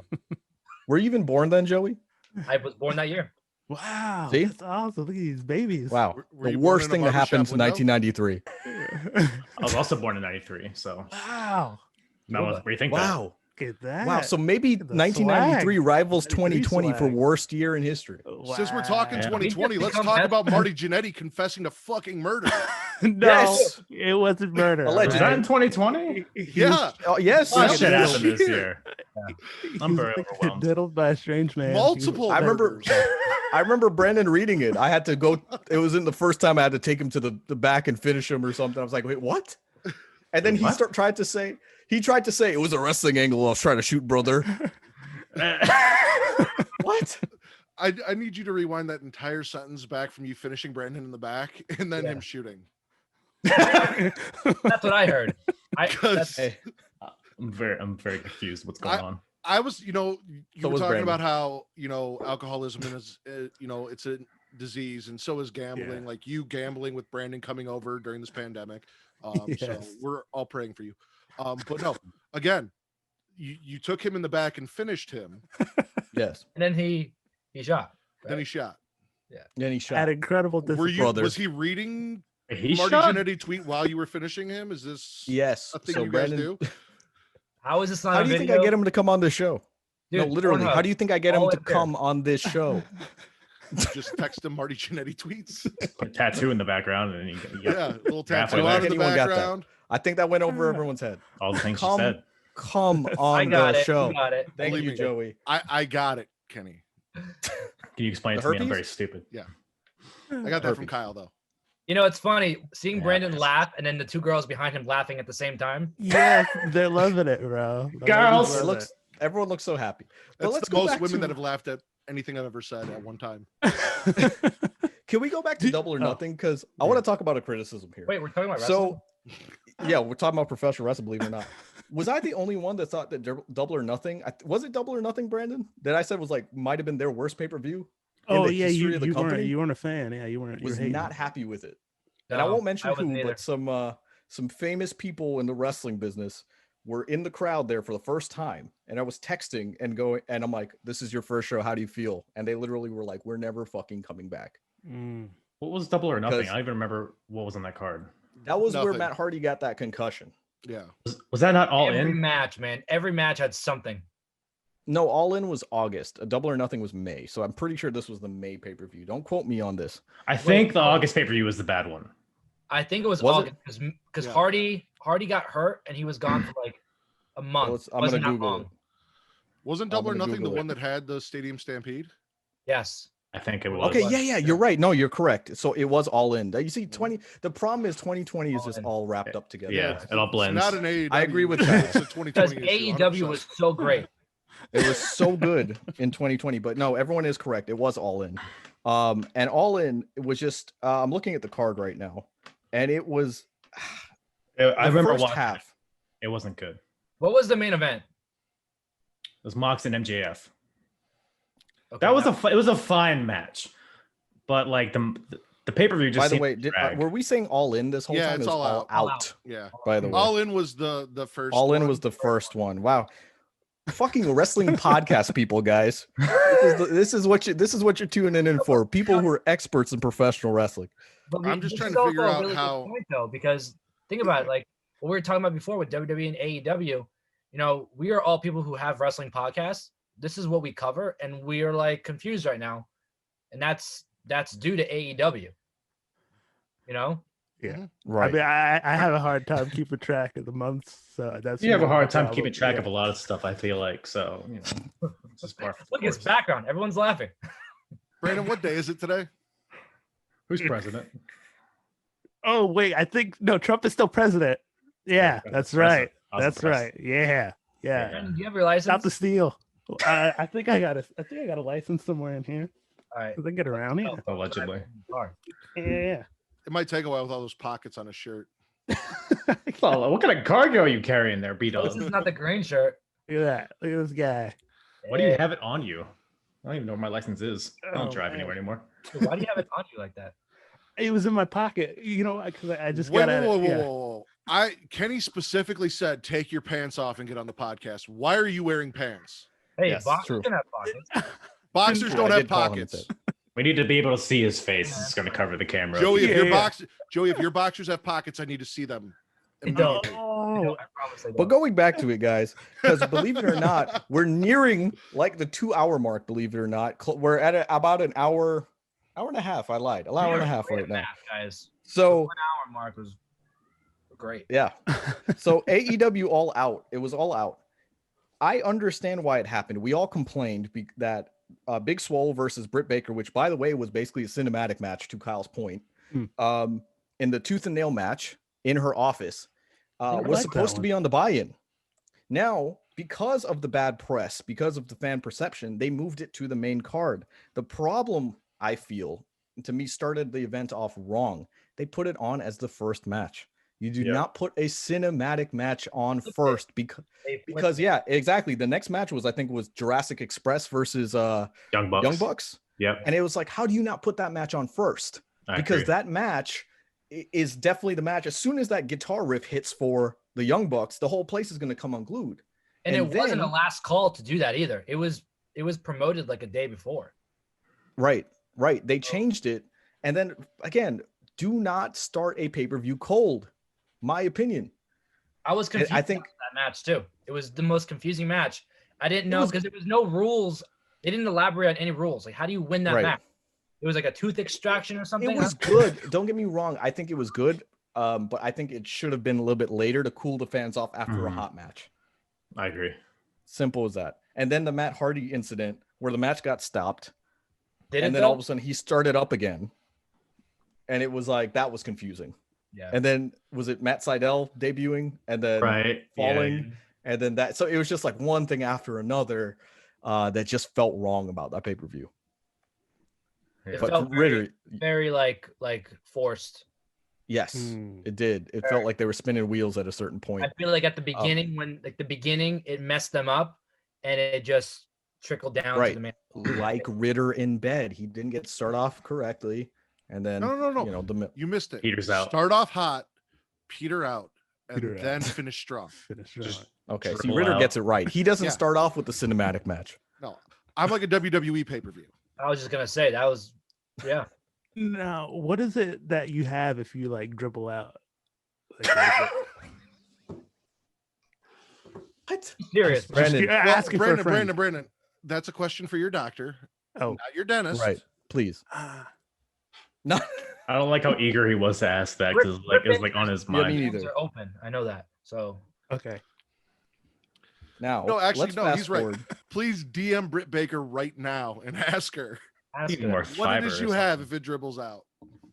So speaking of dribble, the Dominic Mysterio and Rey Mysterio storyline with Seth Rollins, I have no idea how that transitioned.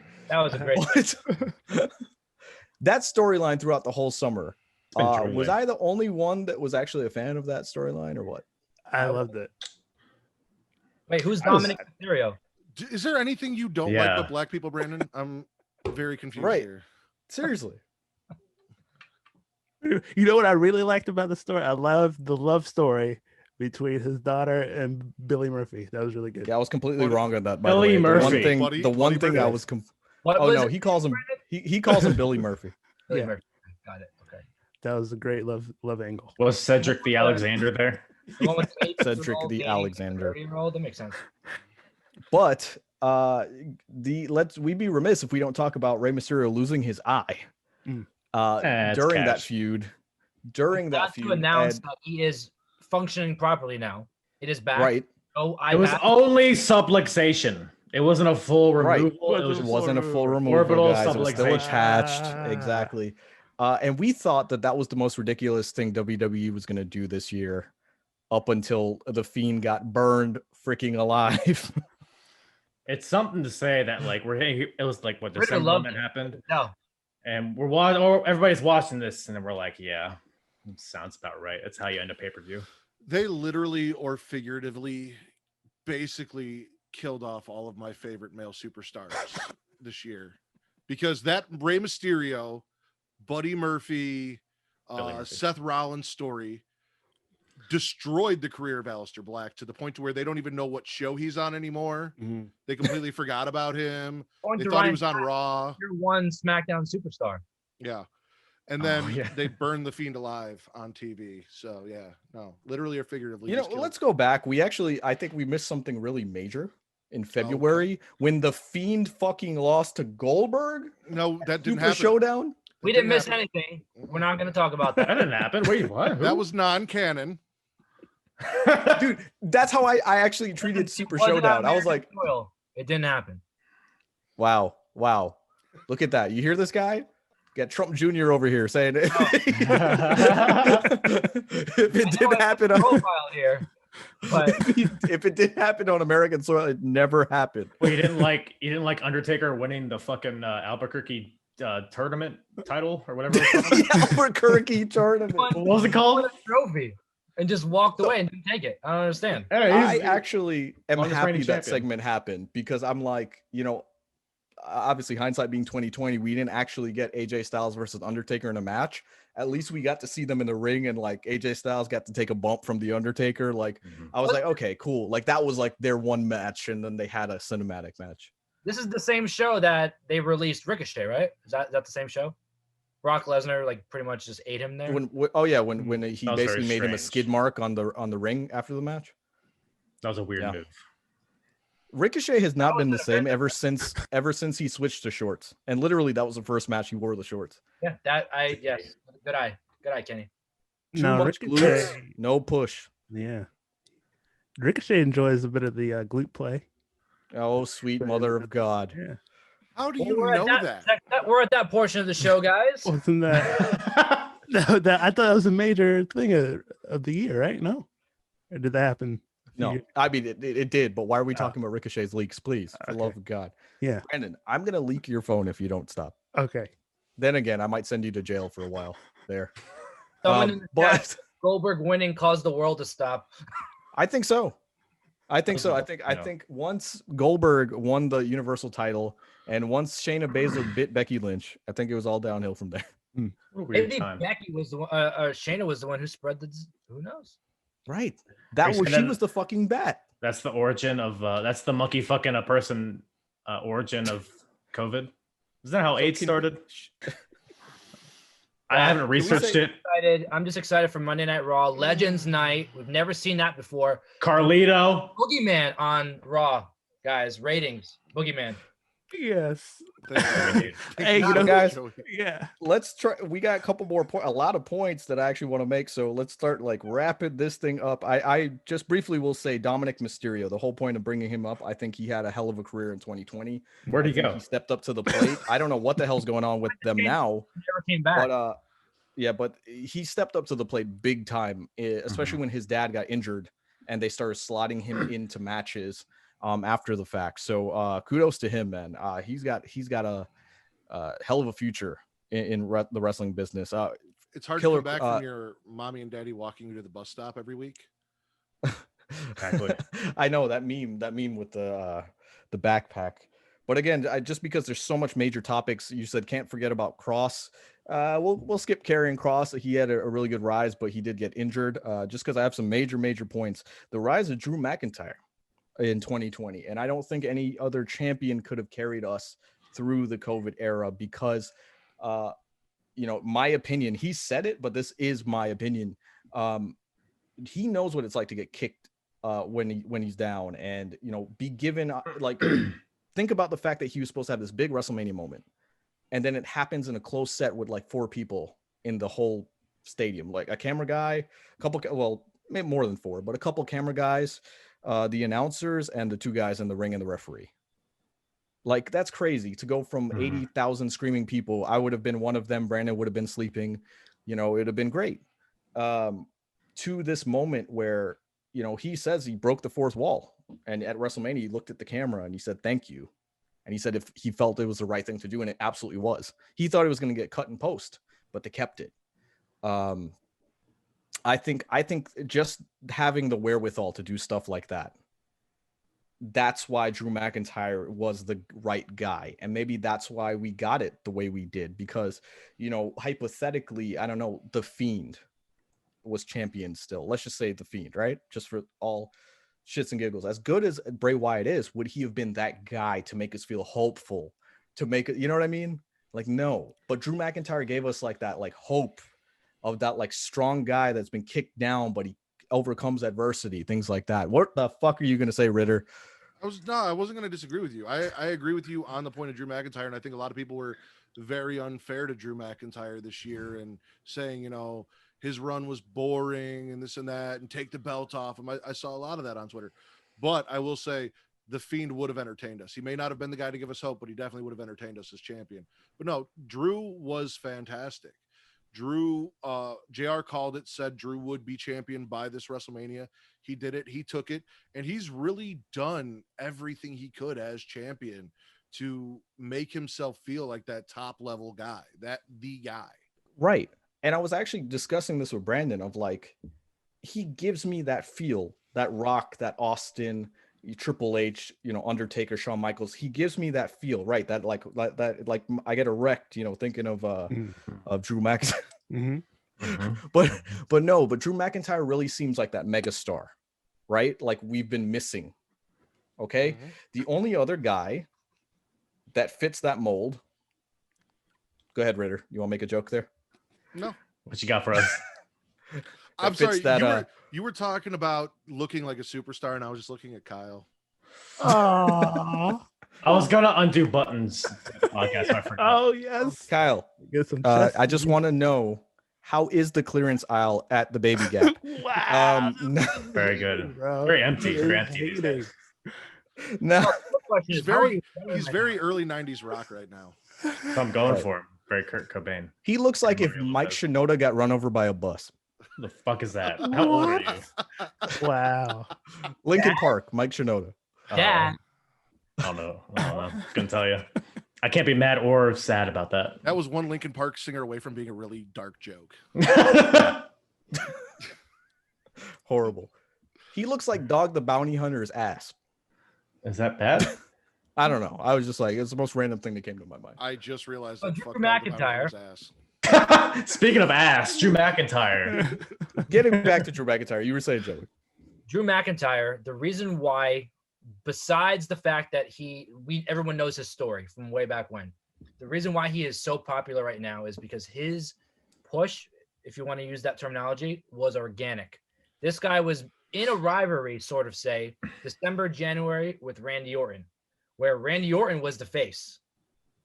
McIntyre was the heel. This is when he just finished things with Ziggler, and I don't know what was happening.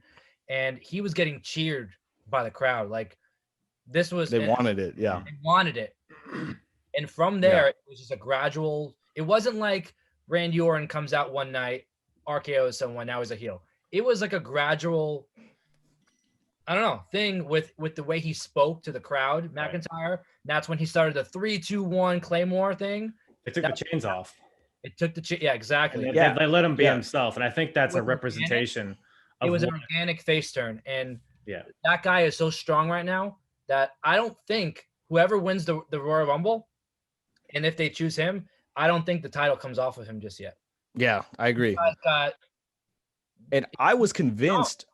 I was convinced that the reason they gave Randy Orton the title was to let Drew McIntyre win the Rumble again. I had got convinced of it because I was like, they know that he's the only guy, but now maybe I'm like, okay, they put the title back on him. I feel like now they said, okay, maybe a SmackDown superstar is going to win the Rumble, because again, it's just, who do you match up with McIntyre? You know, the only person, again, getting back to my point, Drew McIntyre's up here. The only person in WWE that matches that level that McIntyre's on is Roman Reigns.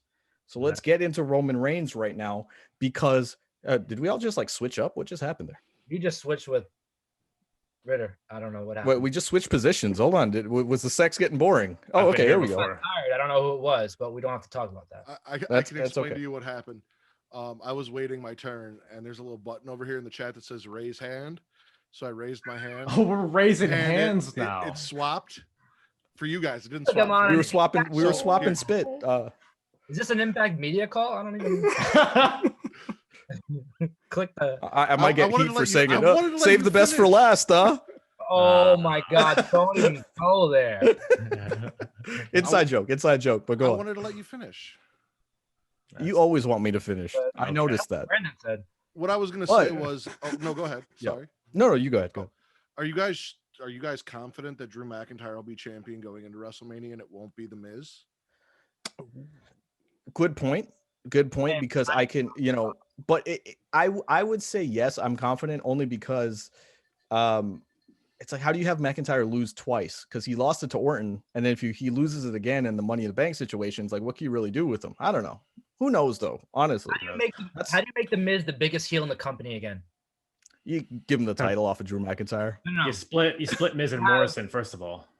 That's the first thing you do. But you have Keith Lee win the Royal Rumble. You get McIntyre and Keith Lee at WrestleMania. Whoever wins, the Miz cashes in and wins, and steals that Mania. I don't hate that. Yeah, I don't hate it either. I don't hate it at all. I was gonna say, Well, Kenny, that's to your wrong. point, you can't like you could say, what does that do for Drew if he loses again? But what would it do for the Miz if he lost the Money in the Bank again? Like he just cashed So, it in, got it okay. back, and he's gonna lose it again. But We've can passed anyone- this thing can- around like. Go But ahead. can everyone agree with me that the Miz is the one guy that he can take as many losses as he possibly can and still be the Miz? He's at that point in his career. Dolph Ziggler? No, not I at agree all. with you, Kenny. Not at The all. only thing holding him back right now, and it's really weird to say because it goes for him too. The thing that's holding the Miz back right now is John Morrison. Just like the only thing holding I agree. John Morrison back is the Miz. Is John right? Yeah. They are. I was Not watching. even a tag team. They are in no tag team storylines. They don't go against any tag teams. They are not a legitimate tag team on Monday Night Raw. They are just each other's lackey. I Just don't know what boys. to call it. Yeah. So they, to your point, I was watching the 2008 Royal Rumble, and the two of them came out back to back, and I was like, yeah, that's when they were together and it felt right. Now it's just like they're completely different points in their career. It's Yet they're forced. trying to play these characters right from 2008, where they're all like preppy boys and stuff. Like they're married, they're older men now. Mhm. Like I don't want to see that from them necessarily. They You make a know? video and then reference their kids. Like it just doesn't match anymore. I've hated Right. everything Miz and Morrison this entire year. The pranks on Me Braun too. Strowman, all of it. It should have been a novelty act that lasted a month at the most. But can we Should've all been agree? the Okay, way to segue Morrison back into the storyline, and then you have Miz turn on him, and you do the storyline there.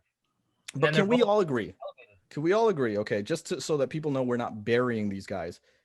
I would love to see the Miz by himself. I would love to see John Morrison by himself. It's not necessarily the athletes we have a problem with. It's their association with each other. It's kind of like I love Triple H. I love Shawn Michaels. I've said this before, but I hated DX. It like the campy DX storyline. And Shawn Michaels is my favorite wrestler. Oh no, I love that shit. And I personally, I didn't. I'm talking watch about Lucha 06 Underground. and on. Yeah, no, I enjoyed it. The Vince loves Cox. I thought it was great. No, I didn't. I liked it. I liked it. I didn't watch Lucha Underground. I didn't watch Impact, so I don't really have an opinion one way or the other on a John Morrison singles run. Like, okay, cool, he was back for me, but I didn't care either way. I would like to see the Miz from that Daniel Bryan Miz feud when Daniel Bryan was the GM. That Miz, which we got a little bit of recently in a promo.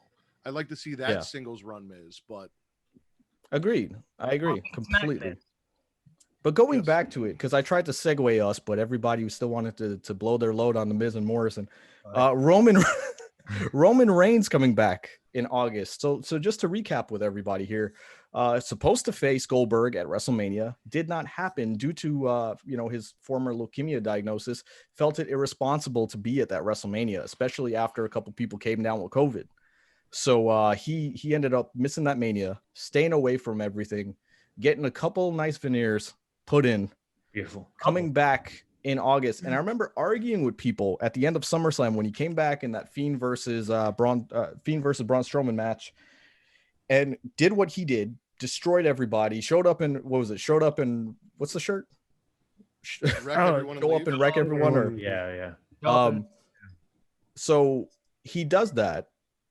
And everybody was like, oh, Roman Reigns is back. He seemed kind of heelish, but you know how WWE is. And I was like, no, that was a heel turn. That was 100% a heel turn just because he's so good, right? The mannerisms he had in his face were so much more aggressive than they had been previously. I wasn't To the point. But my point is, I just literally looked at his face and said, he's a heel. There's no doubt in my mind. And sure enough, from there on out, he was heel. Yeah. But here's a guy who's probably having the best run that he's possibly had in his career. And silver lining, I mean, this is all due to COVID. All due to COVID. I don't Go know. ahead, Ritter. What are you going to say? No, I want to let Joey go because this may be a thing between me and you. So I'm going to let Joey go first. I don't know if COVID is the reasoning why Roman is in the position he is. It definitely helped elevate him, but I think the plan all along was for Roman to be in the spot. Maybe not as a heel, but maybe that's my point. No, so to summarize, I was talking about him being a heel was due to COVID, not his spot, but the fact that we're getting this heel run is because of COVID, and it was just like an organic thing that they went with because he did go away. Because I don't think it was the game plan for him to turn heel. I read that he requested if he comes back, he wanted to be heel. To your point, exactly. When he comes back, now he had the ear of Vince and saying, okay, I'm coming back. This is the time to do this. Because sure, they could have had this conversation if he was on TV. Sometime, even if it wasn't 2 years from now, we would have seen a Roman Reigns heel turn. Eventually, I think so. But I feel like, let's say if we had a normal era where COVID didn't happen and he did wrestle at WrestleMania, if he had gone to Vince and said, hey, I want to turn heel at SummerSlam, Vince would have said, no, you're our biggest guy. Why the hell would we do that? But COVID loosened up the heels, the heels, you hear me? Loosen up the reins, no pun intended, to be like, all right, let's take a chance. Go ahead. Let's do it. That I agree with. Yeah, I mean, I don't think they had a plan beyond WrestleMania with Reigns and Goldberg. So who's to say that he wouldn't have turned heel eventually? I mean, nobody knows. Even WWE probably doesn't know. So you all can look me right in my eyes and say that Vince would have turned him heel in a normal circumstance in 2020. He could have. I'm not convinced of it. I completely disagree. How popular was he before? That's like, if you think about Roman before, he was getting booed, like, I don't know. Joey, I'm glad you brought that up because that is the whole point that I'm making here. So we're going to jump back a couple weeks. Kenny did a podcast. Kenny and I from the comments, not here able to use my voice, had a debate about Keith Lee and what they were doing with Keith Lee. And we ended up agreeing on some things. But my point was, I didn't like what they were doing with Keith Lee because I felt Vince had a view of what he thought Keith Lee should be. And I didn't think Keith Lee needed to be changed, that he was fine the way he was. Roman Reigns in, I think it was 2015, fresh off the Shield, went into that Royal Rumble and lost and then got injured. Everyone was behind him. When he came back, Vince made him that John Cena-esque. So 14 that happened because 15 was the one where he got booed out of Philly like crazy. Yes.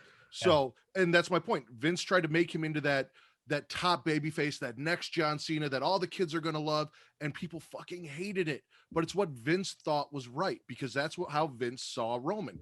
Just like this is how Vince sees Keith Lee, whether it's right or wrong.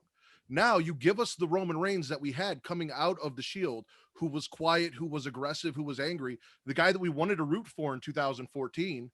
They brought him back, and now everyone, heel or not, is enjoying his work. And it's fantastic, but it's not what Vince saw him as. It's not what Vince wanted. And that was my point with the Keith Lee thing was Keith Lee was great. People loved him. Vince wanted him to work a big man style and be more aggressive and less of the Keith Lee that we knew and stripped a lot of those things away. It may not work for Keith. But you see, when you verbalize it now, it's not through text and you verbalize it. I can agree with what you're saying.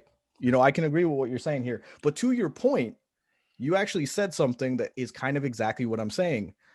John Cena has never turned heel because Vince said, this is what we're doing. What I'm saying with Roman Reigns is if we didn't have the whole world stop, we would have never gotten a Roman Reigns heel turn because Vince would have been adamant enough to say, we are running with this Roman. But when you have, when you have, to me, I think it was just, again, a perfect storm. You had a strong baby face in Drew McIntyre, you know what I mean? Like a company guy in Drew McIntyre that he was built up. So now Vince is like, all right, we got a guy that kind of replaced Roman on the baby face end of things. Why not bring him back as a heel? So again, it's just a perfect storm of a lot of things that happened, my opinion. Sorry, my misspelling and lack of punctuation didn't convey that point properly. Right, you're getting all hot and bothered. It's okay. It happens. I was also too busy staring at your lips, but that's neither here It nor was. there. I think Through we can all text, of course. agree that we are enjoying No. shirtless Roman. Yeah, I Yeah. knew it. I think that's Everybody is. really I the completely silver forgot lining. Brandon Yeah. was here until he said something. I know. It's true. It's how I am at when I'm watching wrestling, because he falls asleep and he's just sitting there. But anyway, getting into the AEW side of things, I think, because we have a couple. I think, to me, AEW stole the show towards the end of the year, my opinion. Let's go right for the jugular here. The debut of Sting. December 2nd?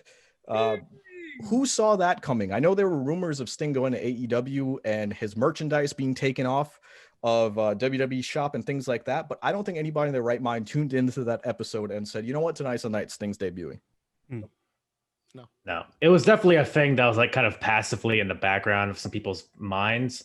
Nobody turned into that episode and was like, yeah, Sting's debuting now. But I think it had been rumored for months and weeks, enough to the point where, at least for me, when Sting debuted, it was still an awesome moment.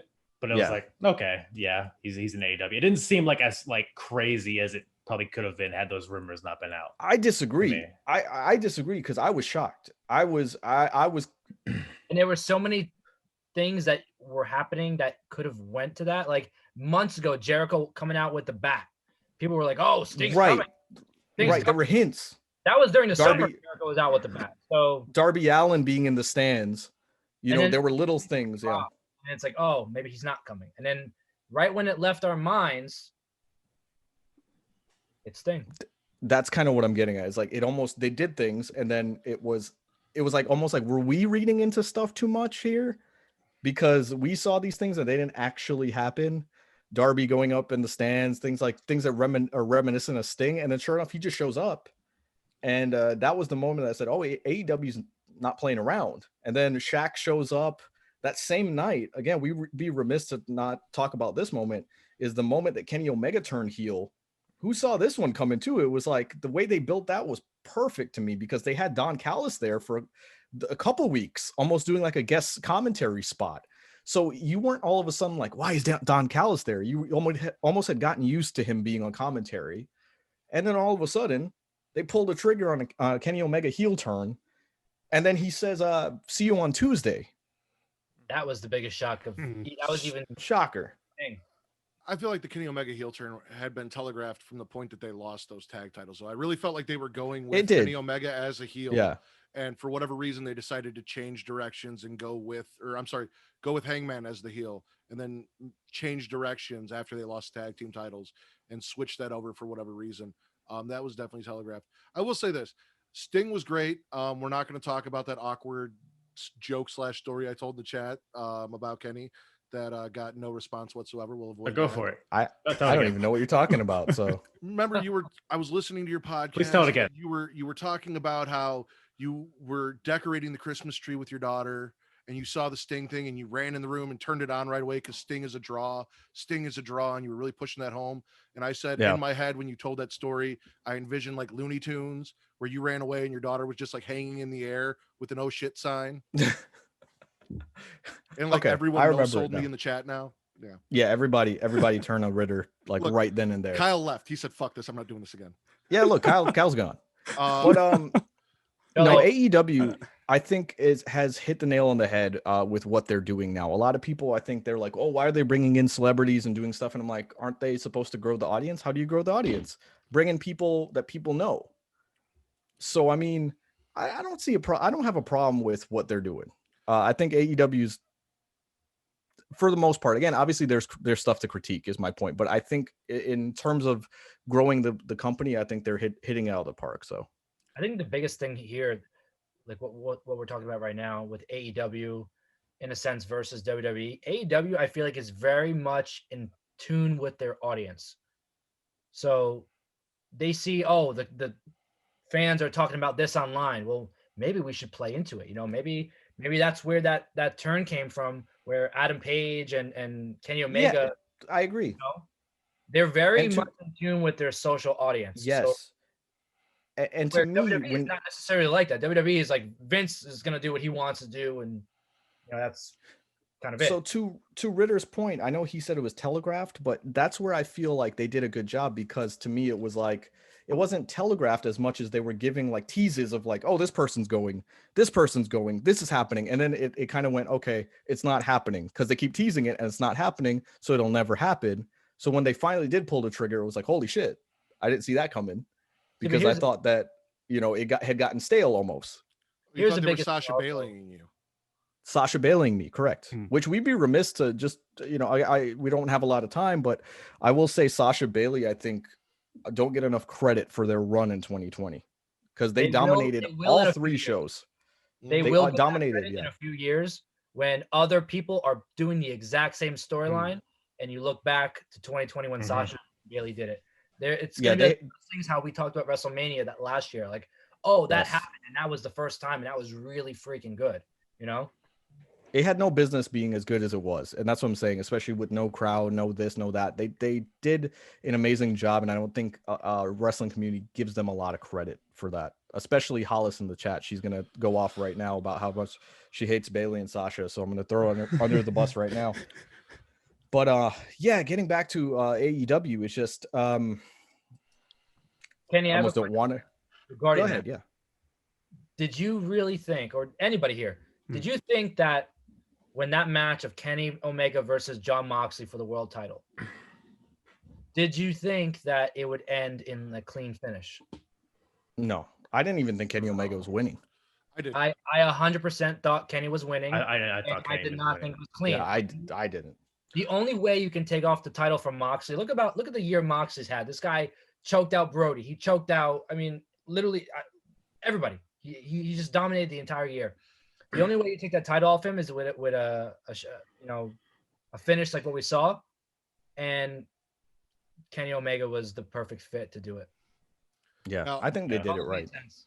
I'd be the opposite of you, Joey. Is whereas I defended Drew McIntyre's run in 2020, I Yeah. did not enjoy John Moxley's run. I felt like they definitely could have booked him better. I didn't either. I They actually could- agree with Ritter, believe it or not. I agree with you. He was very dominant because he didn't lose, and his wins Right. were extremely strong. Like I said, he choked out Brody Lee, and that was when Brody Lee was first pushed, like with the Dark Order. Like that was Yeah. that loss for Brody makes sense. Right. You know what I mean? Like they were just Right. Lance Archer, boom to the top. Yeah. Chuck And him out. I he almost don't want to was touch wrong, this but Matt- subject. Yeah. I almost don't want to touch it, but I guess, in wrapping up, I think we got to. Let's talk about Brody Lee and his debut in AEW in March, which when he was, I think we all expected, I think we all expected him to be the exalted one, half of us at least, and I think the other half expected it to be Matt Hardy. I thought it was gonna be And Matt so Hardy. it was like, I think it was a split, but ultimately in hindsight, I think they made the right decision. I think Brody Lee being a member of the Dark Order, it propelled him because it was the first time we got to see him in a leader role as opposed to being one of the lackeys. And Brandon can attest to this. He was my favorite Wyatt family member. I used to love Luke Harper, and I used to say, you like, thought they were going to do big things with him. Yeah.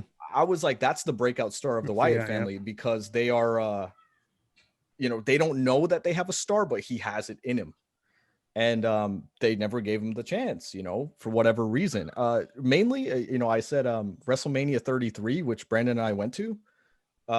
Why wasn't he in that match with Bray Wyatt and Randy Orton? I was gonna bring that up. They had that on a silver platter, and they had that Luke Harper and Randy Orton had a great match at, was it Elimination Chamber or Fastlane or whatever that pay-per-view was. Yeah, right. He was definitely ready for it, and it would have made sense in the story. And it's like, you don't need to give him the title, but his presence in there, I think, especially in hindsight, when we know how that match panned out, it was a very lackluster, flat match. He had the projectors of the snakes and the worms. Come on now.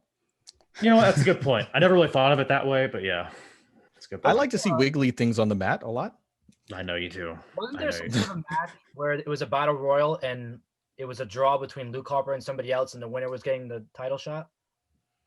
Am I just possible? No. They did that. I think that's also why we had a problem with it, because they seemingly were kind of pushing him. They were pushing him into that storyline, and they just into that storyline, and then for whatever reason they dropped it. Yeah. And it was like, I don't know, like, again, we can speculate, but is it that the writers were like, okay, we're going to put him because it makes sense. And then Vince was like, nope, bam, cut it off right there because I don't want him at WrestleMania. Well, it's You interesting. could speculate, I listened to that Talk is Jericho podcast with Luke Harper like a while back. And it was very clear that Vince kind of saw Luke Harper as like a country bumpkin kind of guy. And I feel like he didn't have much of a vision beyond like where he was in the Wyatt family, which is unfortunate because obviously now that we've seen what he's been able to do with the Dark Order, he had so much more potential beyond that. So, but I feel like that's I saw it. That's kind of what Brandon could tell you. I used to always say like, oh man, like I don't know what it is, but I see that intangible with Luke Harper because it's just like he gets it. He's the guy that like, right when the camera would cut to him, he'd always have the correct face and he'd always be doing something. And you knew Bray was going to be a star. But Wyatt was, Luke Harper was stealing the show some of the times. Let me tell you, there was a Monday Night Raw where there's very few that the show goes off air and I'm in chills. And I remember it was November, I think it was November 2014. The show and Raw ended, it was right before Survivor Series. The show ended with Stephanie McMahon, Triple H in their office. They were the Authority at the time. And Ziggler gets thrown in there and he's laying on the ground. And then the camera goes up and it's Luke Harper. And he was the last member of the Authorities team for Survivor Series. And I remember like that was it. I was like, oh my God, this guy's gonna be a star. It's a star, right? He said, I don't know what he said, but he said something and I got chills and I was like, this is them saying that this guy is gonna be a huge star. Yeah. And then he had that returned. He wasn't on TV at all. He had just come, that was his return. And they had that IC title run right after that, right? It was very short-lived. Think about that IC title run with Dolph. The ladder match with Dolph that he had is one of the most underrated ladder matches because Luke Harper, being the size that he was, had no business flying into ladders and diving off of stuff the way he did in that match. And it was like, that was one of those matches where you go, he didn't have to do what he did, but he wants it so bad that he's willing to show the office that he belongs in the upper echelon. And so the ladder match was the one where I went, okay, there's no way they can deny him now. Still found a way. Yep. Yeah. But let's go back to 2020. Let's go back to 2020. Obviously, he was released from WWE. He debuts in AEW, and I'm gonna come out and say it. I've said it on the podcast. I hated his character at first. Because they went too long with the Mr. McMahon parody stuff to me. And so at first it was like, okay, the first week, 2 weeks they did it, cool. But then it was like little jabs, and it was almost like, oh, like the way I looked at it, I was like, I don't want him to be reduced to being disgruntled former WWE superstar. And sure enough, the internet was kind of saying like, oh, look, you see, everybody's the formula AEW. You just go there and you shit on Vince McMahon. But they had the wherewithal. As soon as I made that statement, they changed his character. He started showing more personality on BTE. He started doing some other stuff. And I think BTE to me saved his career. BTE is what really got people behind him. And fast forward, probably the biggest moment in his career was that Saturday Dynamite. Because I remember watching the NBA game and I'm like, okay, crap, Dynamite's not coming on. But I was so excited to see Brody Lee versus Cody Rhodes for the TNT title. Who in their right mind saw that squash coming? Nobody. Cody Rhodes was built as Mr. AEW, like Triple H 2002. You know what I mean? Like the guy in AEW. He's behind the office. So raise your hand. Fucking Ritter raising his hand. Go ahead. No, I want you to finish. I raised my hand so you can finish, but know that raise it in the chat. Oh, Jesus Christ. Oh no! Actually, he's just doing a Dark Order sign. It's really there we go. That's really what he's trying to do. Respectful. Finish your point. So when that squash happened, I feel like on the Chappelle Show segment, the wrap it up. If y'all have seen Chappelle Show, nobody. Wow, I got you. I'm with it's like Ritter making a joke in the chat. But but that was the moment I said, I'm so happy he went to AEW because he's a star now. He was made after that moment. But you were saying, Ritter. I think it's been very clear that I'm not as high as a lot of people are on AEW as we've talked about this, but I'm going to say some really nice things about them, mostly with Brody Lee. Now, I'm on the opposite end of the fence with you. I loved all of the Vince, like from week 1 through it, all of the quote unquote Vince McMahon parody shit. I was entertained by it. I didn't look at it as, oh, they're just taking, like, I thought it was funny and entertaining and I enjoyed the shit out of it. Like, even though I looked at it as he's making fun of Vince, it never got to the point to where it was too much or it bothered me. I personally didn't watch BTE. I will say Brody Lee, that character, him taking the Dark Order, which I didn't see because, again, I was under the impression it was going to be Matt Hardy. And I saw the Dark Order as more of a joke than a serious group. So him taking it over and making it more serious was great. So you actually, okay, so this is where we go diehard AEW versus casual AEW, because I think this is why I had a problem with it at first. It was not necessarily the knocks. Before Brody Lee came in, the Dark Order was a very serious group. Like, to the Evil Uno, you don't think so? Uno, I mean, from the second they debuted, I was like, these guys are fucking jokes. From the I didn't second right, they you debuted. thought that. But the Join the Dark Order stuff, they had a very creepy vibe. There was no like Joe King per se in their characters. There was a cult atmosphere. So very, when like, Brody Lee came in, Yeah. it was very what? Like The Purge. Like, Right. It was very dark, no pun intended, but it was very dark. And then Brody Lee came in and it was like hokey all of a sudden. And that was the problem. I was like, I don't want Brody Lee to be hokey. I want him to be like Luke Harper. I want him to be like scary. And he was the perfect fit, but now he's going in this direction. I'll admit that I was wrong because somewhere along the way, they kind of fine-tuned it. And they were able to do this kind of cross where BTE, they were so funny. And I always thought it was like a nice Easter egg of like, they were hilarious on BTE, but then they'd come out on TNT and they would be like very dark and cult-like and stoic. And then like, you almost knew like behind the scenes, if you watch BTE, it was almost like your joke, like, haha, like I know that they're really funny guys. So you were able to get behind them in a different way. But then to Ritter's point, talking about taking it serious, that's kind of my point of why that squash match was so important, because they had been joking around, they'd been doing this stuff, and then it was like, bam, it all stopped, and it was the most serious group right there on TV, at least, where it was like you were taking them seriously now, and it was such a powerful moment for Brody Lee. How about that moment when they destroyed Cody Rhodes, Dustin, and even Brandy all on the stage? Yeah, right after that match. That was right after that match. Standing over them, and they just devoured everybody. Like, right, they ate up the whole roster right there. They ate up the whole Nightmare family, and it was such symbolism. And then it's just sad to think that like that was like one of the last couple matches he had. In hindsight, you know, the promo he cut, probably like the best promo of his career. Remember, Brandon and I was watching it, and I remember laughing so hard when he looked at the camera and he goes, "What kind of man allows his wife to post thirst traps while calling me daddy?"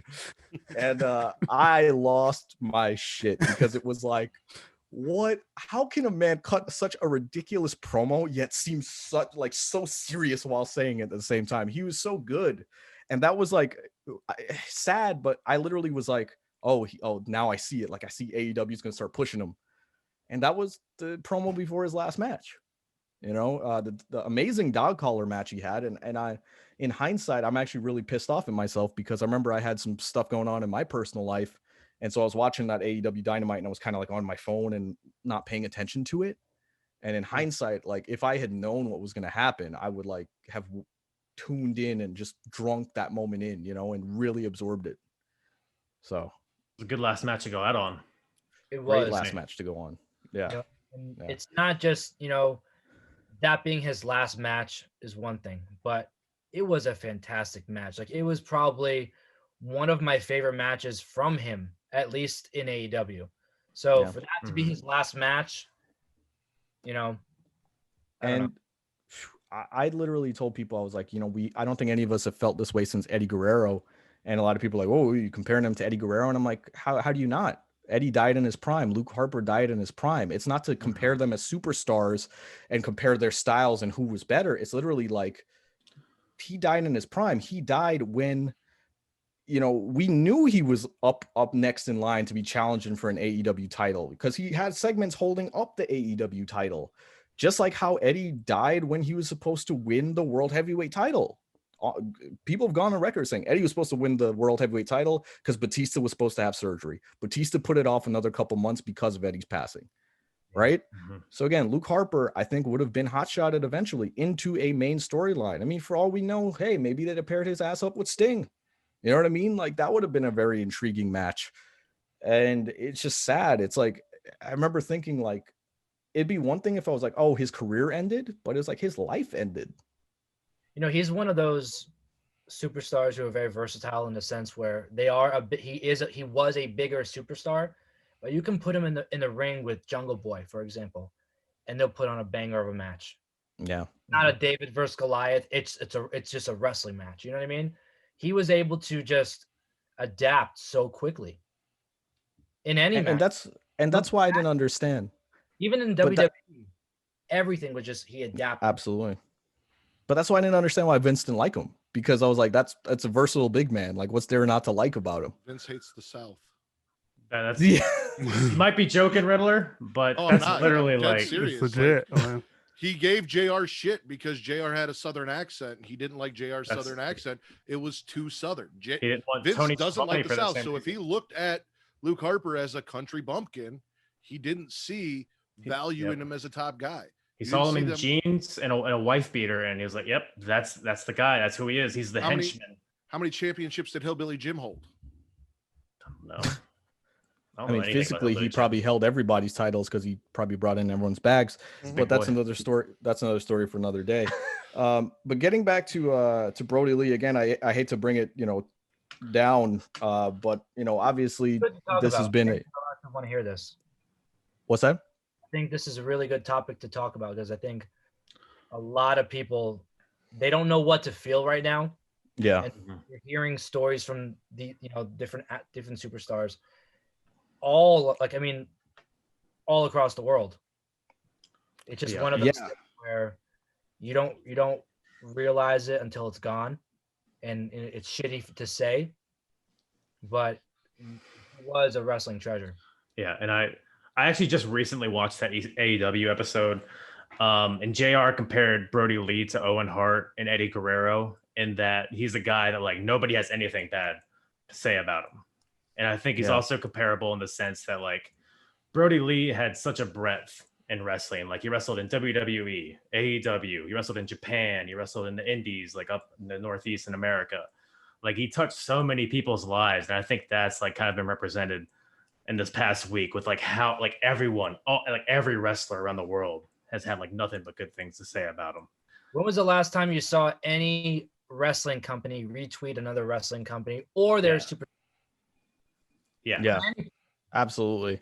And it's like, I think for a week, it was a very nice week in the sense of like, obviously sans one or two people. It was like, there was not a lot of AEW versus WWE type things. It was just a general love for a man that worked in both companies, which was really nice to see. It compelled me. I went on social media and just on a whim, just because of all the stories, just because of how, it much affected me. I was just like, hey, whoever, by the end of Dynamite, I'm going to give somebody a free Brody Lee t-shirt, just buy it out of my own pocket. Because I just wanted to help this family that had gone through such a tragic loss. And I was like, I see like Fightful and stuff doing all of these live streams with donate and stuff. And I'm like, I'm not at that level, but what can I do? I can at least affect one person and simultaneously, help the family at the same time. So I was really proud of that. And honestly, for me, it was cathartic, you know what I mean? To feel like I helped in some way.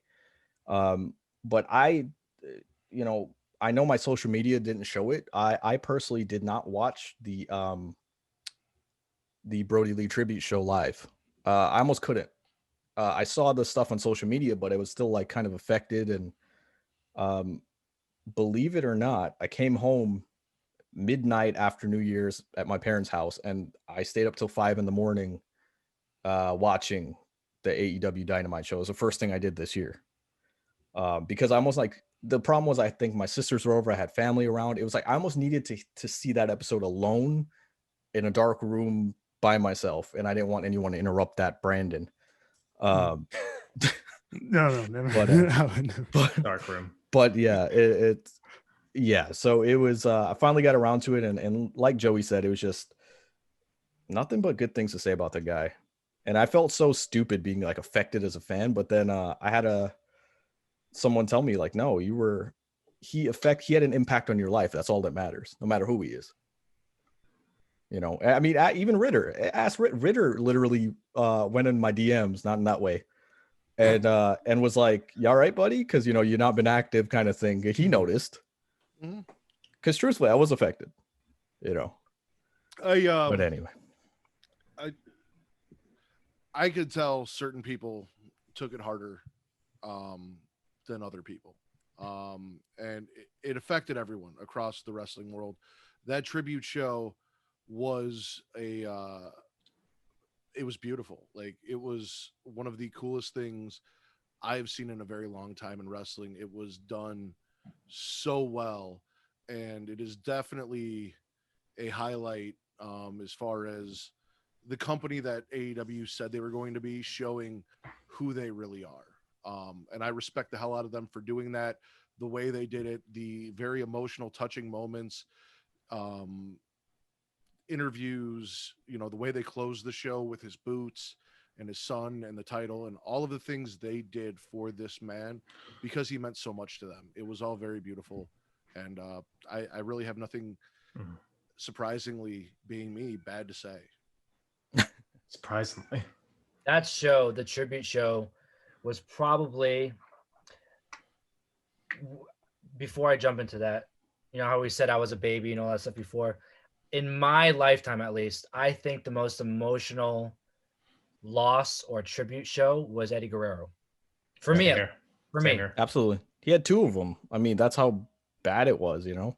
And because it was so sudden, just like this, and because he was at the top, you know, of the wrestling world. But this tribute show was probably the most creative, most beautiful. There's no word to describe it, I think, besides, like Ritter said, beautiful. There's no really real way to describe it. The way that they tied in storylines, you know, they kept their aspect of it being a entertainment show, and they brought in, you know, different aspects from the Dark Order. They brought in Eric Rowan or Eric Redbeard, tied it into a storyline. He didn't just come out to pay tribute to his friend. He was part of a storyline to defend the Dark Order, you know? So It was very strategic and just done very creatively. And then even at the end, like putting his boots in the ring and just the whole retiring that title and creating a new design. Like, there are so many things that, I don't know, we've seen a lot of deaths in the wrestling world before, but the way AEW pivoted and handled themselves, I don't know. I have so much more respect for the company now than I did before, but I don't know. It was just, and for the family to come there just days after and you know, endear all of that, the crowd and the wrestlers chanting their name, and, you know, his 8-year-old son standing in the ring, putting his boots down to retire them. That to me is the ultimate strength that anybody can have. And that kid -1, as they call him, which, if no one knows why they call him -1, right? So Brody Lee is the exalted one. So -1 because he wasn't actually old enough to be in the Dark Order. It was just like a little affectionate thing. But -1 because his real name is Brody. His first son is named Brody, you know. I'm without sounding like just weird, it's he was the strongest person I saw on the show, because at 8 years old, this kid was smiling and happy. And the only time did he break down was when the camera stopped rolling. The footage that they released exclusively on YouTube, AEW, he finally broke down in like Tony Khan's arms and his mom's arms. He'd been smiling the whole show. And it was almost like he knew the camera was on, and like he needed to be like, show that his dad was a good person. And I don't know, it was just so much more maturity out of an 8-year-old that should have. I can't believe, you know, I'm 31 years old, and I'm like, I don't know if I would have been able to pull that off. And that was my favorite thing about the whole tribute thing, is how much they like put effort into making the family, Amanda, Nolan, and Brody, seem like the part of the AEW family. Like my favorite part of the show was where Brody had the kendo stick and MJF was in a match, and he came out to the barricade and fucking Brody hits him with the kendo stick. Like, I don't know, I rewound that like 5 times because just put a big smile on my face just to see how much fun Brody was having in that moment, even for a second, to take him away from the reality. And that was kind of what the whole show was surrounded around. And I think that's why they kind of set a standard, is because they really took the family of Brody and made them feel like they're a part of a bigger family in AEW. Yeah, it was the best show that I wish had never happened. You know, it's one of those kind of things. It's bittersweet. And I saw, it's no secret that Tony Khan basically signed Brody Lee Jr. to a contract to encourage him. And a lot of people were saying that's too much pressure for a kid. He just lost his dad. And I'm like, how is it pressure? It's encouraging. Yeah. Like it's literally, you can't replace his father, but you can give him hope, because that kid, all he wanted to do is follow in his father's footsteps. You literally gave him like the incentive of like, do good in school, do what you got to do. And it's waiting here for you. He's got something to live for now that he's missing his father, So again, it's just like, I just don't see how. If he doesn't end up becoming a wrestler, it's like, who cares? So be it. There's no pressure to it. It's like, if he wants it, he can have it. If he doesn't, then it's fine. Right. If he says, you know what, this wasn't for me, but I appreciate you and I'll always be part of this family. Cool. Yeah, exactly. Yeah. The fact that they did the show the way they did, years down the road, he's going to be so grateful for involving him the way that they did. Like just giving him those moments to lay down his father's boots and to retire the title he held and really did elevate. I think those are those little details that, and letting him pick his favorite wrestlers to be in the main event in a match. Yeah. Those and later he's gonna be very grateful for. How old is Brody Jr.? Does anybody know? 8. So imagine if AEW is still around in 2031. Imagine if he debuts and he has the TNT title. Like how awesome that'll be. Right. But then Joey wouldn't like it because Joey doesn't like when they bring back old storylines. But anyway. That's a good point.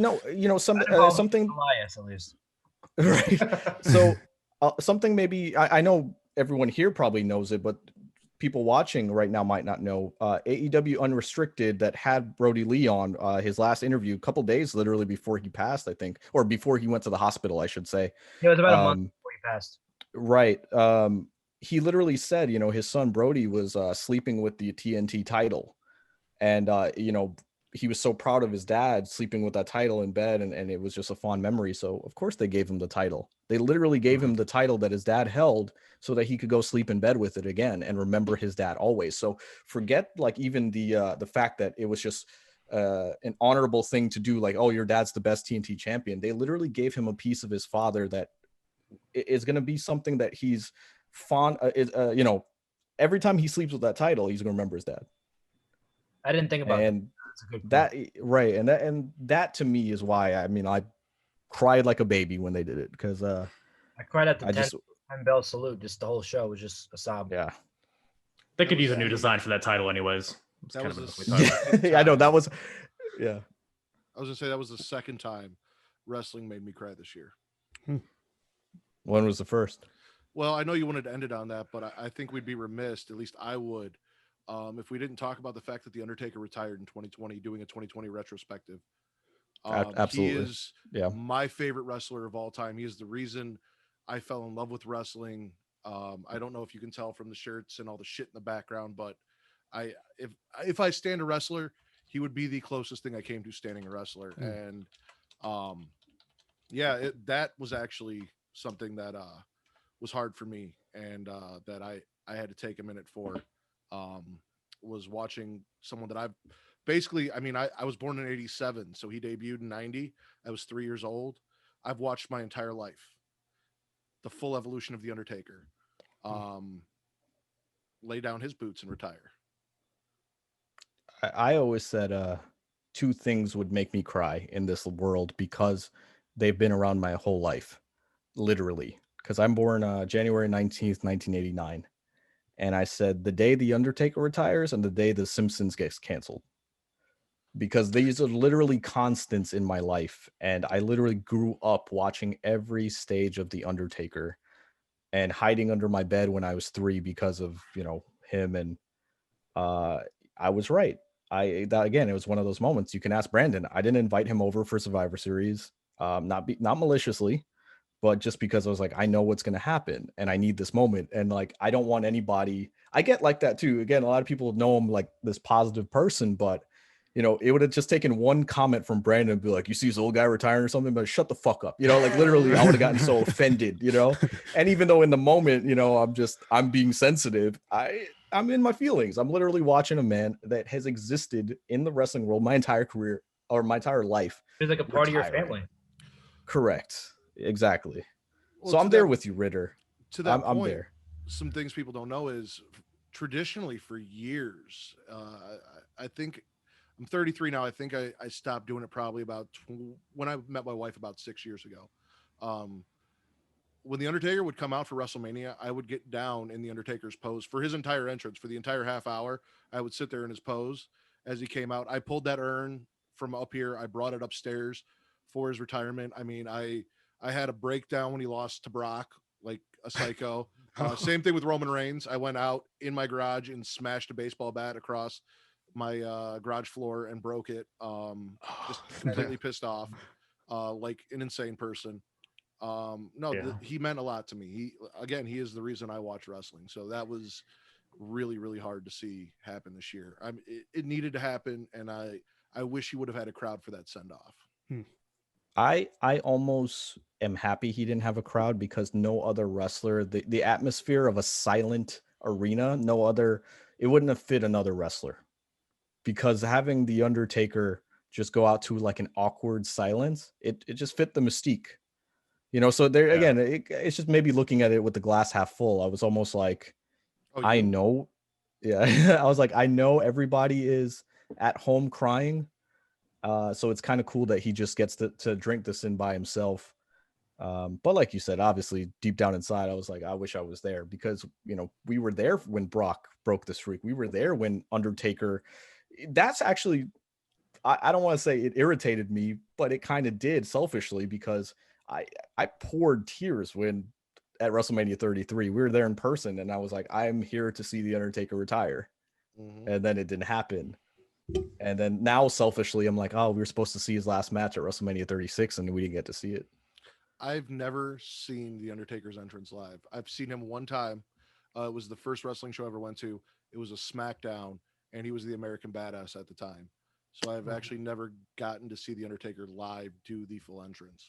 So one time, and I actually just tweeted about it earlier today. It was Royal Rumble 2006. I was 13 and I got surprised with tickets. Kurt Angle versus Kurt Angle. I don't even know. I don't even think he was. He wasn't.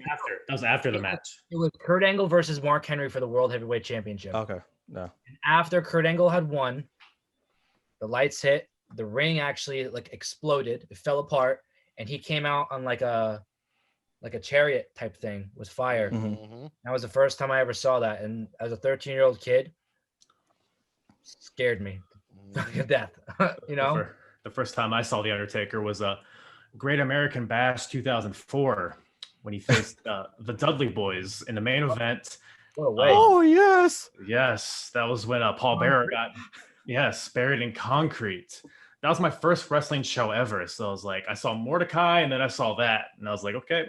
And there's little Charlie Haas in there. And you're here. That's what wrestling is. Damn. Yeah, I guess. We need to cover Mordecai, Kyle. We need to find something, and you and I should cover Mordecai. We're gonna do a 5-hour podcast on Fear me, the career of Mordecai. I do have to give credit to Ritter though, explaining how much the Undertaker meant to you. Thank you. Because I think a lot of people don't understand that at the end of the day, wrestling, we all know it's fake, right? What? But it's art. It's art, you know. And a lot of people, you know, they love Lady Gaga or they love, you know, some actor or this or that, the other thing. Lady Gaga. Why was that your? I'm just like weird go. Wait. No, I was gonna say Kyle made fun of me when my go-to for beautiful wrestling was what, the shoulder tackle? What was it? Oh, I don't remember. I know what you're talking about. And he was like, "What the hell? That's your go-to? Your go-to for good performers, Lady Gaga." My head had an L, and it just went Lady Gaga. Yeah, throwing out L's all over the place. And to be able to express yourself like that, and I know you said, "Oh, I'm a psychopath," because that is a natural thing. So to go through that and be that attached to the character, or even to wrestling in general, to me, I think it's freaking cool. Just because I love wrestling too. So don't ever feel like you're weird or some shit like that for being that involved. That's not why you're weird. Yeah, no, Right. I'm weird for other reasons. Yeah, But Brandon, I think too. I think that we're here to talk wrestling, and it's fucking awesome. absolutely, Oh, yeah, Brandon. I think because we didn't actually go up and say it, but you've been with me majority of the times. Tell them how many times we've seen the Undertaker's entrance, because I will definitely add to that. Did we see the Undertaker's? Yeah, at Mania's. At the Mania's at least. So I mean, I saw his entrance at 24, 28, 30, 31, 32, 33, 35. No, I didn't see 35 because I wasn't at that Raw. He's just fucking. I've seen it multiple times in 1998. I promise I'm making a point. Multiple times in 1998 at house shows. I saw a house show of his Ritter? April 2003 when he came back, or it's April 2004. Sorry, when he came back to that character. There was a house show in Tampa, and I got to see him with the little short hair when he was growing it out with Paul Bearer. And obviously, I'm telling you, I've seen the Undertaker's entrance a lot. I've seen it American Badass in 2002 in Madison Square Garden. There was not time that you've seen his entrance is probably like half of your lifetime, is what you're saying. Right, correct. Because they were very long entrances. But the point I want to make, as much as I have seen the Undertaker's entrance, there was not one time it didn't send chills up my body. It's the most awe-inspiring entrance in professional wrestling. I'm talking about, I saw him at WrestleMania 30, even when he had the stupid mohawk and he didn't even look like the Undertaker properly. And there's chills like when he came out. WrestleMania 20, I will tell you, you want to talk about trauma, right? You want to talk about wrestling being real. Okay. The one real thing that we had in professional wrestling, quote unquote, was the streak. That affected me more than his retirement, believe it or not. Yeah. Because I remember saying like it was something taken away from me so viciously.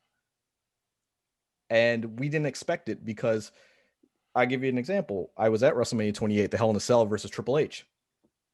When Shawn Michaels hit the super kick and then Triple H hit the pedigree, my heart stopped, because I was like, I have come to Miami to see the streak end. That to me was almost more traumatic than the actual streak ending, because when the streak actually ended, I sat there and I went, wait, what? Ask Brandon. I literally said, oh, they fucked up. My first reaction. I had the same thought. After, it didn't seem like it was planned. Like, what? I was like, they fucked up. Right. And I was like looking at the entrance, and I'm like, they're going to have somebody run out and reverse the decision and start this back. Yeah. And the best thing WWE did was not play anything. So they left it hanging. And I remember, again, I could have seen someone die in front of me and not been as shocked, because when they threw up the 21-1 on the screen, all feeling left my body, because it was real all of a sudden, because they put a graphic up to symbolize it. And then Brock's music hit right after that. I was like, oh no. I think for me, it was Heyman's reaction. It was like, oh my God. Oh my, but we didn't see that. We didn't really see that as much in the arena. I mean, we saw it, don't get me wrong, but it's like you literally got tunnel vision on the Undertaker at that point. Yeah. Let me give a shout out to my wife, because her and I had actually just started dating like right before that happened. Like we officially, so again, my birthday's right around WrestleMania every year. I had a birthday party. After the birthday party, I brought her home. We officially started dating, and then WrestleMania happens, and I have this breakdown, and I'm actually outside smoking cigarettes, just like stressed as shit. And she calls me, and I probably sound like a maniac, just like, you'll never fucking believe this motherfucking Brock Lesnar just fucking ended. And I'm freaking out. And she still married me and bore my child after that. Oh, I think any sane person would have listened to me and been like, fuck this guy, I got to get the fuck out of here. But no, she stuck with me for whatever reason. So I just want to shout out my wife for putting up with that and being there for everything that Roman Reigns, all the bad stuff. Shout out Mrs. Riddler. Brandon, likewise, I want to thank you for going through those moments with me and holding me and telling me it's going to be okay and not judging me and You make me feel safe. Um, You make me feel like a real man. And Can I find it, Brandon? it's been fun. I was surprised you were more angry at me because I was kind of excited that Brock won. Oh, he was so excited. He was so excited. You, Brandon. So excited. I Oh my know, god. and he Now was- I know why oh, Kenny come on my podcast and not this fucking Mark. I was more excited when Jeff Hardy beat Undertaker in 2008. Yeah. Oh yeah. What do you think But about that, I Riddles? think I think that's a good note to end on. I think ending on talking about the Undertaker's career is a great way to end 2020. It's funny. I'm glad you brought it up, Ritter, because I definitely meant to talk about the Undertaker. But this show has gone on, believe it or not, about 2 hours and 40 minutes, and it feels like it's been an hour. So I mean, I think that's what happens when you have 4 strong personalities. Yes, I counted correctly. 4 strong personalities. Guess who the odd man out is? Hey, maybe he should put his hand up right now. Just so you know, on my screen you're pointing at Joey. So Oh, okay. Well, on the live stream, luckily on the live stream, the one that matters, Brady I'm Bunch. pointing to the correct Bullshit. person. Yeah, we're doing the Brady Bunch. Everyone point. Everyone, Joey, you point to your left. I'm pointing out. Okay, Ritter, point to your left diagonal, yes, and then you point up and to your left, Kyle.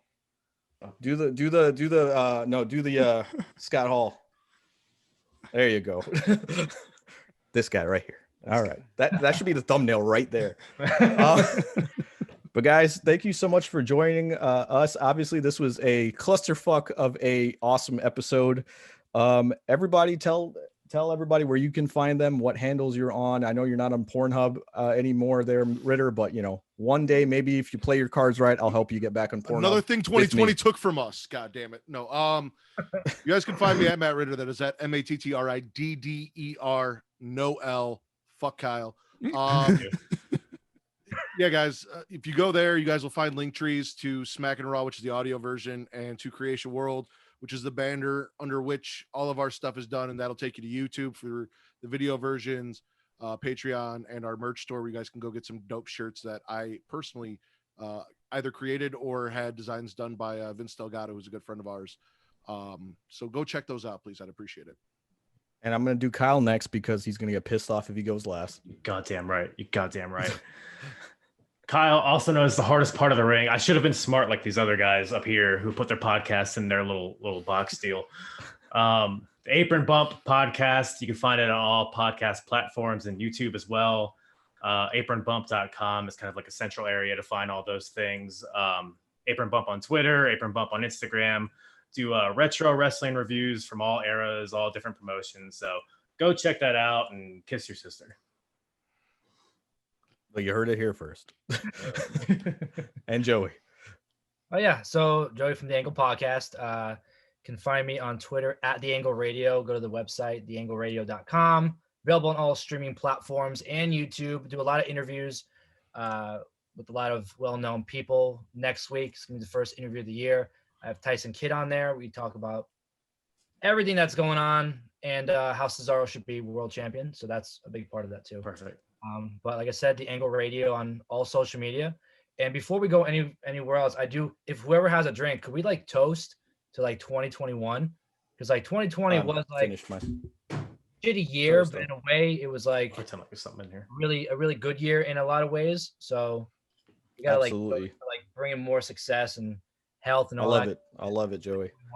Absolutely. And I do want to say, before we go off air, because I just realized this will be on other people's platforms too, right? Not just our live YouTube, but if you want to, for some odd reason, you want to listen to us, I don't know why you would want to, but you can find us on social medias at AKFYT Wrestling. So Kenny for your thoughts, in other words, AKFYT Wrestling. Find us on YouTube, youtube.com/Kenny for your thoughts. We have shirts on Pro Wrestling Tees, a Patreon.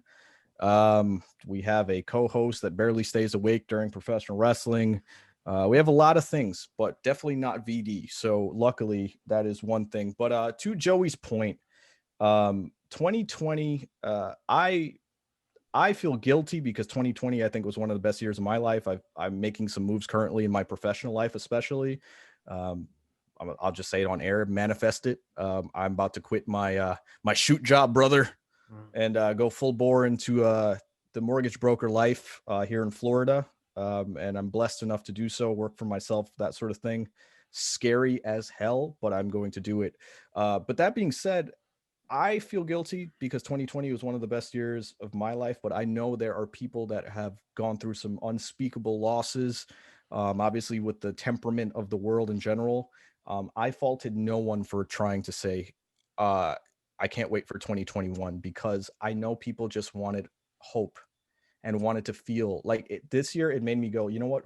If you have a resolution, if you have something that you're looking forward to and you're saying, oh, I'm going to wait, I'm going to do it on January 1st, I encouraged you, because it was like, I just want because you could literally, I don't know about the rest of you all, but you literally feel the air change on January 1st, as if people were like, okay, something good is coming. And you want to feel that in the world. That December 2020, the air felt so stagnant and felt so like people were hopeless, like Brandon, you know. I'm just kidding. But yeah, so here's to a brighter future. And I hope all of our platforms grow, every single one of us. I'll meet you all at the top. Maybe not Kyle, because he likes to be on the bottom of me. But Guilty as but charged. honestly, guys, no, it's been awesome. Did I meet all of you in 2020 or 2019? We met. We might have met this year. Yeah, 2020 so I for me. mean, hey, look at that. Cheers, guys, to meeting each other in 2020. This is my first Brandon. time seeing everybody. Hey, Yeah, Brandon, to losing our friendship in 2020. Yeah. Wow. And also shout out to your chat, man, because that chat the whole time they were going. So They're still going. And I know here- they're still going, man. Elijah, you're the king, bro. Here's to me working with an actual talent like Joey in 2021, as opposed to the two jobbers like Kenny and Kyle that I had to I do. was about to say, I barely recognized Joey's voice without a fucking RV engine revving in the background. That'll be a different story for a different day. But Yes, very much. I'm gonna try to have more people on. You know, I don't want to say I want to give people the rub, brother, but you know, we're all in this to help each other. Rub me. You know, so I'll take definitely a want to rub, do yeah. that. I need to get Brandon out of the way anyway. So I mean, come on now. Yeah. Thank you guys. Thank you guys so much. Thanks for Thank you. watching. Thank you all for your friendship here, and everyone in the chat. Thank you for your friendship as well. Hit that like button before you go, and have a good rest of your night. Believe it or not, it's Sunday right now, so over here. So Here too. take care.